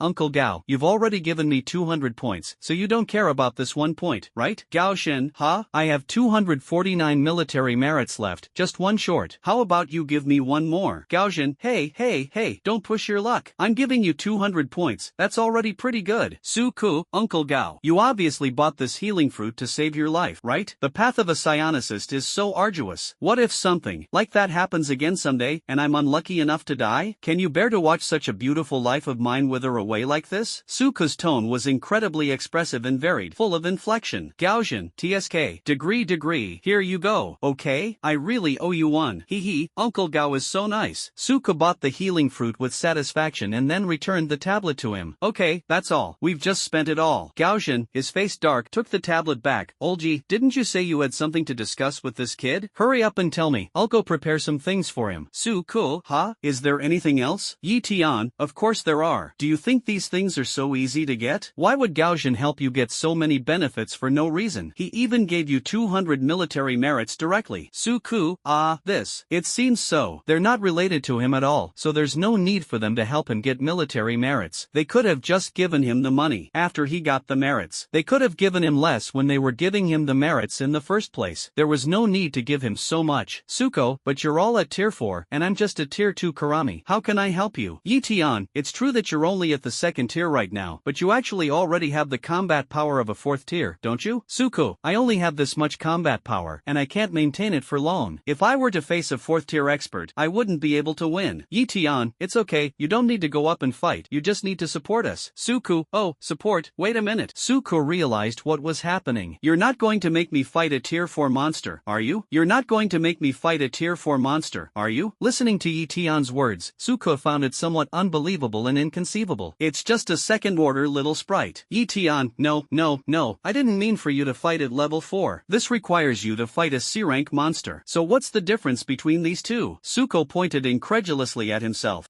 Yi Tian, fight the C rank monster. Yi Tian, My years of experience with Chinese language teaching tell me that these two sentences cannot be mixed up. Yi Tian, hey, it's not like we're asking you to kill it. You just need to assist us from the side. Suko, that won't work either. It's a 4th tier, a C rank. You can wipe me out with a single breath. Yi Tian, that's why I need to use your form. Suko, do you know how much spiritual energy that form of mine consumes? I can only maintain this state for a maximum of 3.5 minutes. Are you confident that you can finish the battle within 3.5 minutes? Yi Tian, no. Suko, then what the hell are you talking about? Suko was pushed to the limit, and he even started swearing. Yi Tian, don't worry, we've taken that into account. We'll replenish your spiritual energy resources when the time comes. Suko, is that the point? I haven't agreed yet. There is a reward. No matter how generous the reward, I have to be alive to receive it. Don't worry, we will do our best to ensure your safety. Besides, this operation is not as dangerous as you think. Suko, you're all 4th tier, so of course you don't feel any danger. If you encounter danger, you'll just run away in a flash. Yi Tian, I'm not lying to you. Come on, let me explain it to you. Yi Tian took out a phone, opened some messages, and pointed to them, saying, look, there were originally 4 sea-level demonic beasts around Yen City, while we only have 3 4th tier experts here. However, each safe zone has its own trump cards, so in terms of city defense, we are no weaker than them. This is why they have never dared to attack the safe zone. Suko frowned and looked at Yi Tian, saying, but because you killed that C-rank Crimson Feather Eagle that was acting alone, the strength of the demon beasts is now at a disadvantage, so you want to take action against them. Yi Tian shook his head and explained, no, as I just said, it's about the strength in defending the city. But if we were to launch an offensive, we could only field 3 4th tier combatants. In that respect, we are evenly matched with them. After hearing this, Suko nodded, indicating his understanding. So you thought of coming to me? Yi Tian looked at Suko seriously and said, that's right. Your previous performance has proven that you have the strength to fight against sea-level monsters. You are also the only person I can find. Yi Tian continued, moreover, if you join us, we will have an additional 4th tier combatant, which will greatly increase our chances of winning. Suko remained silent for a moment, pondering the reasons behind this, before slowly asking, if I'm not mistaken, the reason you're doing this is probably because of this year's college entrance examination, right? His gaze was fixed on Yi Tian, trying to find the answer from the other's expression. Yi Tian nodded slightly in agreement and said, that's right, you should have already heard the news. This year's college entrance examination program has undergone major changes, requiring students to personally leave the city and participate in the demon hunting operation. Suko frowned slightly, then analyzed, sea-level monsters are unstable factors. Their existence could pose a threat to the examinees. Therefore, you must eliminate them to ensure the safety of the exam. In this way, those low-level monsters will no longer pose any threat to you. Yi Tian nodded in agreement again, adding, that's right. Moreover, this college entrance examination is not just an ordinary test, but also a practical exercise. If it is successfully implemented, it will have a significant impact. Suko asked in confusion, if that's the case, the college college entrance examination should be considered an official project. You could have easily requested support from higher authorities. Why did you choose to do it yourself? His tone was filled with confusion and doubt. Yi Tian took a deep breath and explained, as you know, this year's college entrance examination is an unprecedented major reform. We hope to use this opportunity to demonstrate our strength and determination to the higher-ups. Only by relying entirely on our own strength can we let them see our efforts and achievements. In this way, the reform will have more say in the higher-ups' decisions, and the probability of it being implemented will be greater. His eyes were filled with determination and resolve, as if he were striving for a great goal. Suka looked at Yi Tian with a puzzled expression and said, I mean, is it really necessary? Such a big thing. Even if it is really to be implemented, it will probably take several months of discussion, and then some preparations will be made after it is implemented. It will take at least 3 to 5 years to recover, and besides, something so obviously beneficial can't be as serious as you make it out to be. Yi Tian frowned and replied with a serious expression. First of all, I want to correct one point. Never underestimate the power and speed of a nation. As long as this policy can be implemented, it can be used nationwide next year. He paused for a moment, then continued, and precisely because this matter is so important, there is a high probability of failure if we try to propose it. Therefore, we must do our best to increase the probability of success, so we cannot seek help from others. Yi Tian looked at Suko with a firm gaze and said sincerely, and don't worry, I won't let you suffer any losses. As long as you agree to help us, I can decide to give you another 100 military merits after the matter is over. Don't think it's too little. A sea-level mutated beast is only worth 100 military merits, and there are 4 of us in total this time, which means you have already taken most of it. Suko asked with a puzzled look. 4 people? Me, you, Uncle Gao, and who else? Yi Tian smiled slightly and said mysteriously, she is another 4th-level psionicist in our Yen city, and also the person in charge of the black market. Upon hearing this, Suko's eyes widened in surprise, and he exclaimed, the person in charge of the black market. He had heard that the person in charge of the black market was a powerful 4th-tier psionicist, but few people had ever seen his true face. Unexpectedly, this mysterious figure was also going to participate in this operation. Suko silently calculated in his mind that 4 against 3 seemed to be a clear advantage. Moreover, with such a generous return, this deal is a sure thing. So he readily agreed. Okay, I agree. Yi Tian smiled broadly and nodded in satisfaction. I knew a young man as righteous as you would agree. Suku eagerly pressed. Then when do we make our move? Yi Tian waved his hand, indicating that he should not rush. Don't rush, we still need to do some preparations. It won't just be us 4th-level spiritual energy users participating in the battle. There are also many D-level and E-level subordinates under the C-level monsters. We will have to send people to hold them off. I have decided to wait until October 1st to make our move. You will have a 7-day holiday then, which will be more than enough time. Suko, to be honest, I don't really need to go to school anymore. Yi Tian, it's best to go. Who knows, your teacher might give you some tips on the college entrance exam that day. Suku, that's true. Yi Tian stood up. Okay, then I'll be going now. The things you bought will be delivered to you in about a week. Suko, it's been that long. Yi Tian, what do you think? We don't have those things here. They have to be transported from up here, and it will take about a week to arrive. Suku, okay. Then Yi Tian prepared to leave. Su Yuan, Mayor Yi, are you leaving already? Why don't you stay for a meal? No,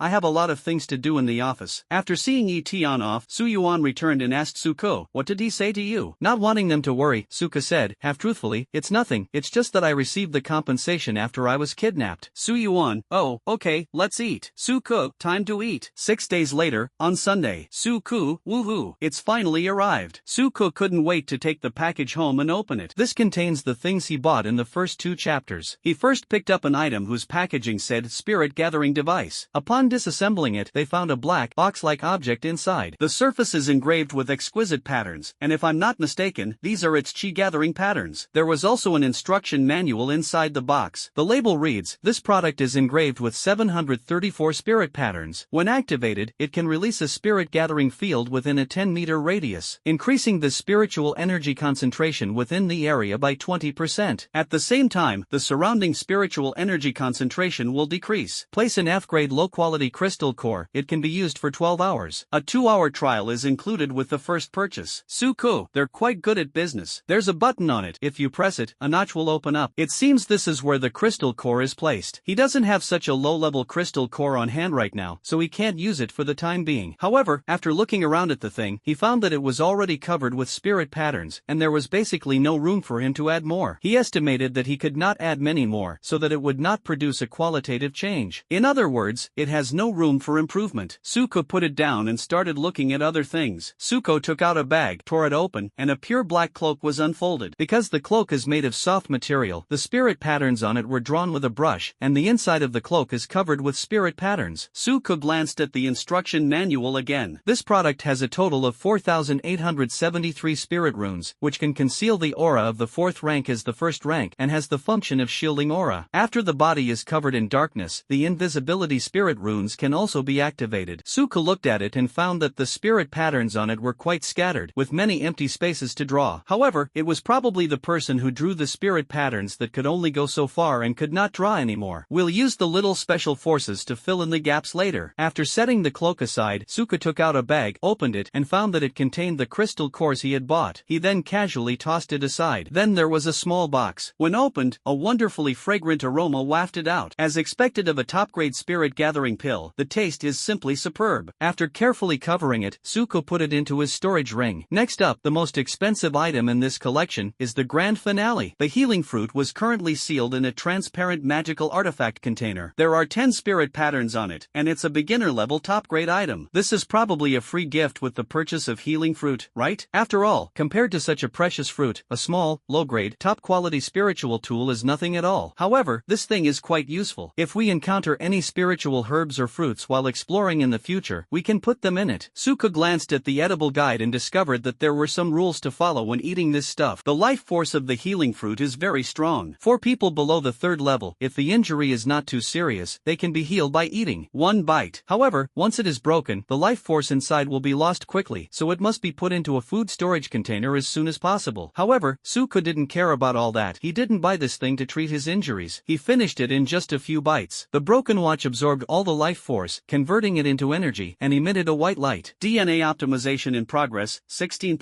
17%. Suko nodded in satisfaction and then ignored it. He took out his phone, took a picture of the spirit gathering device, and sent it to their small group chat. Pilot, this is a great item that can increase the concentration of spiritual energy by 20%. It requires 1 low-grade F-level crystal core for each use. There are 2 hours left. Let's meet at the usual place. Mu Linson, coming right away. Wang Napeo, I'll pay. The 3 of them headed to the arena as quickly as possible. Wang Zhong and Lin Ning looked at the small box on the ground. Lin Ning, this thing is a spirit gathering artifact worth 5 million? Suko, to be precise, you might not be able to buy it even if you spend 5 million. Wang Zhong, I've brought the crystal core, how do I put it? Suko, don't rush, they even gave us a 2-hour trial, let's see how it goes first. Suko pressed the start button, and the machine began to run, its spiritual patterns emitting a faint glow. After about 2 minutes, the 3 of them clearly felt that the concentration of spiritual energy around them had indeed increased slightly. Not daring to delay, I quickly entered a state of cultivation. Wang Zhong, I thought a 20% improvement was too small at first, but after actually practicing it, I found it to be pretty good. Lin Ning, the main advantage of this thing is that it can be used as an auxiliary tool for daily cultivation, and you can use it whenever you want. Suko, it's still early, shall we continue? Wang Zhong took out the crystal cores he had saved up. Come. Wang Zhonggan was about to put the crystal core in when Suko quickly stopped him. Deng-isha, you two eat this first. Suko took out 2 medium-sized spirit gathering pills. The 2 men stared wide-eyed at the 2 pills, but still said to Suko, no, Lao-ko, you should keep them for yourself. If we want more, we'll ask our families for them. Hearing this, Suko rolled his eyes in annoyance and said, come on, this thing is so hard to buy. I already gave you one when you broke through to the 2nd tier. It will be a long time before you get another one. I'm not going to give it to you for free. You can buy it at the same price you paid before. Lin Ning shook her head and said with a wry smile, it's different. This thing is priceless and has no market. Our family is not short of money, but we can't even buy 1 or 2 a month. Don't worry, I still have 3 top-grade ones. With that, Suko took out 3 top-grade spirit gathering pills. I can sell these to you too. Do you want them? Upon seeing the 3 top-grade spirit gathering pills, the 2 were instantly dumbfounded, as if they had turned into stone statues. After a while, Wang Zhong finally came to his senses and stammered, no, Lao-ko, where did you get so many good things? Lin Ning, standing to the side, was also filled with surprise, muttering to herself, even the Lan family couldn't possibly buy a top-grade spirit gathering pill. Suko smiled and explained, this is compensation from Yi Tian and Gaojian after I was kidnapped by the evolution cult. By the way, shouldn't you have received the reward for killing the evolution cult members back then? Wang Zhong, indeed, they gave us a large sum of money based on the number of people, and said that this matter would be recorded in our files. Now many schools have sent us admission notices, you should have one too, right? Suko smiled and said, of course, but I still want to give it my all in the college entrance exam and see if I can get into Beijing. Lin Ning nodded and said, we also have the policies regarding Imperial Capital University. With our current strength, being in the top 10 is basically a sure thing. Suko raised an eyebrow and continued, so we don't need to worry about school anymore. As for these 2 pills, you can take them. I don't need them. Just in case, you should take them first and then have your family pay for them. It's better to act first and ask for permission later. Otherwise, they might not end up in your hands. Lin Ning nodded in agreement and said, that's true. Although my father is the head of the family, he doesn't have absolute authority in the family. There are several people who make decisions. Rare resources like elixirs are usually circulated among a few people. It's only because we've been designated as heirs that we can receive one upon breaking through a level. Otherwise, forget about it. In ancient times, families were generally referred to as the head of the family and elders. In their modern society, although family power also exists, elders are generally called decision makers in addition to the family head. This is equivalent to a shareholder or director within a group. Of course, there are some families that admire ancient systems and still use the title of elder. Suku, so hurry up and eat. Look how far behind you all are. Are you really willing to be left behind by me? Sure enough, the provocation worked. Upon hearing this, the 2 immediately picked up the pills and prepared to swallow them. Suku, there's one more thing. Suku interrupted them, startling the 2 so much that they almost dropped the pills on the ground. I have a relative who also woke up recently. His ability level is heaven level. Before, when I got so many crystal cores, all I could think about was money, so I sold everything without thinking and forgot to leave him too. So I'm planning to go to the wilderness again next week. Are you 2 going again? Wang Zhong, oh, it's just a small matter. Actually, we've been wanting to go out again for a while now. Staying at home cultivating all day is so boring. Wait a minute, what did you just say? He awakened? It's not even the unified awakening time yet, and he already awakened? And he's at the heavenly level. Lin Ning also stared wide-eyed in disbelief. It seems that Yen City has never produced one in its history, right? Looking at their expressions, Suko was somewhat puzzled. Ha, you didn't know about this? Wang Zhong, should we know about this? There's absolutely no news about it. Suku, oh, really? It seems my uncle and his family did a good job keeping it a secret. Lin Ning, your uncle? You mean Zhang Jianpeng? The 2 had met him before and played together, so they were quite familiar with him. Suku, that's right, it's him. He awakened the heavenly level beast transformation ability. Wang Zhong, how come everyone in your family is more and more abnormal? I could barely accept that you could transform into so many forms, but now there's another heavenly level spiritual energy user. Although Lin Ning didn't say anything, the slight twitching of her lips betrayed her. Suku, so, are you going or not? Wang Zhong, go. You must go. How could you not go? Lin Ning, before, our cultivation levels were too low, and we had to be very careful when we went to the wilderness. Now that we've both broken through to the 2nd tier, not to mention that we have you as our backup, this trip will definitely be more fruitful than before. There's no reason not to go. Suku, okay, let's get ready then. We'll go out next week when we have the holiday. The 2 replied, okay. So for the next week, the 3 of them practiced whenever they had free time, but such a short time was obviously not enough for them to improve much. Wang Zhongdao did break through to the 2nd stage of the 2nd tier. Suko and Lin Ning have only made slight progress in the 5th and 1st stages, respectively. Suko also received the money from the 2 families to buy the pills, totaling 5 million. A medium-grade spirit gathering pill only costs 2 million, but it's hard to buy in a small place like theirs, so it's bound to be overpriced. Saturday, 9 a.m. The 3 of them put on their gear and prepared their belongings. Once they were ready, they once again stepped into this perilous wilderness. Good heavens, this area is completely deserted. There are practically no monsters to be seen. When did the area around the city become so safe? Since the 3 of them had searched for half a day without finding a single monster and had no information from the plants, Suko transformed into a gliding superhero and flew in the sky to observe the situation. Lin Ning, the college entrance examination is a very important event, especially since there have been some changes this year, so it's not surprising that they started preparing so early. Wang Zhong, it seems we'll have to go somewhere farther away. Suko landed, let the 2 sit on his lap, and flew up with them. Lin Ning, this place really smells awful. Suko, just bear with it. Then, he took the 2 of them and soared into the sky. Suko carried the 2 of them as they flew freely in the sky. After flying for an unknown distance, they encountered a group of flying mutated beasts flying towards them. Lin Ning took out her binoculars and looked inside, then exclaimed excitedly, it's a firehawk. An F-rank mutated beast, it has a certain probability of evolving into a crimson feather eagle when it levels up. Wang Zhong asked, is it the crimson feathered eagle that attacked Yin City before? Lin Ning nodded, a hint of anticipation flashing in her eyes, and continued to explain, that's right, the tail feathers of the fire eagle can be used to make spiritual bows and arrows, and its flesh and heart contain rich fire elements, making them excellent cultivation resources when made into spiritual food. Upon hearing this, Suko's heart stirred, realizing this was a rare opportunity. He smiled and said to the 2, alright, since we've come across this, there's no reason to let it slip by. seize the opportunity. After saying that, Suko flapped his wings forcefully, suddenly increasing his speed and quickly flying to the front of the flock of fire eagles. There were 5 fire hawks in total, and the leader was just a mid-level F-rank hawk. In front of Suko, a second-tier 5th-stage powerhouse, they were no match for him at all. Suko then used the sticky substance from his 4 eyes to precisely stick it to the eyes of the lead firehawk, instantly blinding it. Immediately afterwards, he used his 4 sharp, thorn-like feet to swiftly and accurately pierce the throat of the lead firehawk. The paraglider has 3 pairs of limbs. One pair resembles a human arm, but has only 3 fingers. The other 2 pairs are sharp feet. After dealing with the lead eagle, the remaining 4 little fire eagles became much easier. Suko channeled his spiritual energy into his wings and flapped them at high speed, generating a powerful shockwave. The shockwave struck them like a violent storm, causing the feathers of the 4 fire eagles to fall off, their bodies to crack open, and countless fissures to spray out large amounts of blood. The shockwaves even penetrated their bodies, causing severe damage to their bones and internal organs. Within seconds, these firehawks lost their lives and fell helplessly to the ground. This was only because Suko held back. Otherwise, with his second-tier 5th-stage cultivation, he could probably shatter these low-grade F-rank chicks into hero fragments. Suko was very satisfied with his performance. Back when they first came to the wilderness, they had to dig traps and make a lot of preparations to deal with a wolf. Now they can face flying monsters of the same level head-on. After silently praising himself as a true genius in his heart, Suko led them down, only to find that it was actually a swamp below, and the large fire eagle from before was almost sinking. Suko, oh. Lin Ning, oh, annoying. Suko, Ning, how did you know what I was going to say? Lin Ning rolled her eyes. You always say this in situations like this. I don't know where you learned that accent. Suko, huh? Really? Have I always been like this? Wang Zhong, no, it's been like this ever since you awakened your superpower. I've heard that some superpowers can affect a person's personality, and you should be one of those affected, but it's not a big problem. Suko knew in his heart that he was not actually affected by superpowers, but that it was just his personality. Because he loved watching that anime, he developed a catchphrase similar to the protagonists, and naturally, that habit was retained after he came to this world. Seeing that the largest fire eagle was about to sink to the bottom, Suko quickly flew down to try and grab it. Just as he was about to grab Firehawk's body, a sudden change occurred. A gaping maw of abyss suddenly lunged at him. Startled, Suko quickly withdrew his hand, but the huge mouth was still rushing towards him. Suko could only flap his wings rapidly and climb at an extremely fast speed, flying into the sky. Suko broke out in a cold sweat. That huge mouth had almost bitten him. He looked down and discovered that it was actually a silver crocodile. The crocodile glanced at Suko with its fierce eyes, then bit the fire eagle and sank down. Before that, Lin Ning quickly took a picture with her terminal. Suko, it scared me to death. The moment that crocodile charged out, the aura it exuded was like facing a raging flood. If I had been even a little slow to react, it would have dragged me down and eaten me. Wang Zhong was still shaken. After all, they were currently on Suko's back. Ah Ning, what kind of mutated beast is that crocodile? How come it has such a powerful aura? Lin Ning tapped a few times on the terminal and found its information. Immediately, his expression changed, and he said in a trembling voice, This is, Suko, what is it? Lin Ning took a deep breath. That's not a mutated beast, it's a ferocious beast,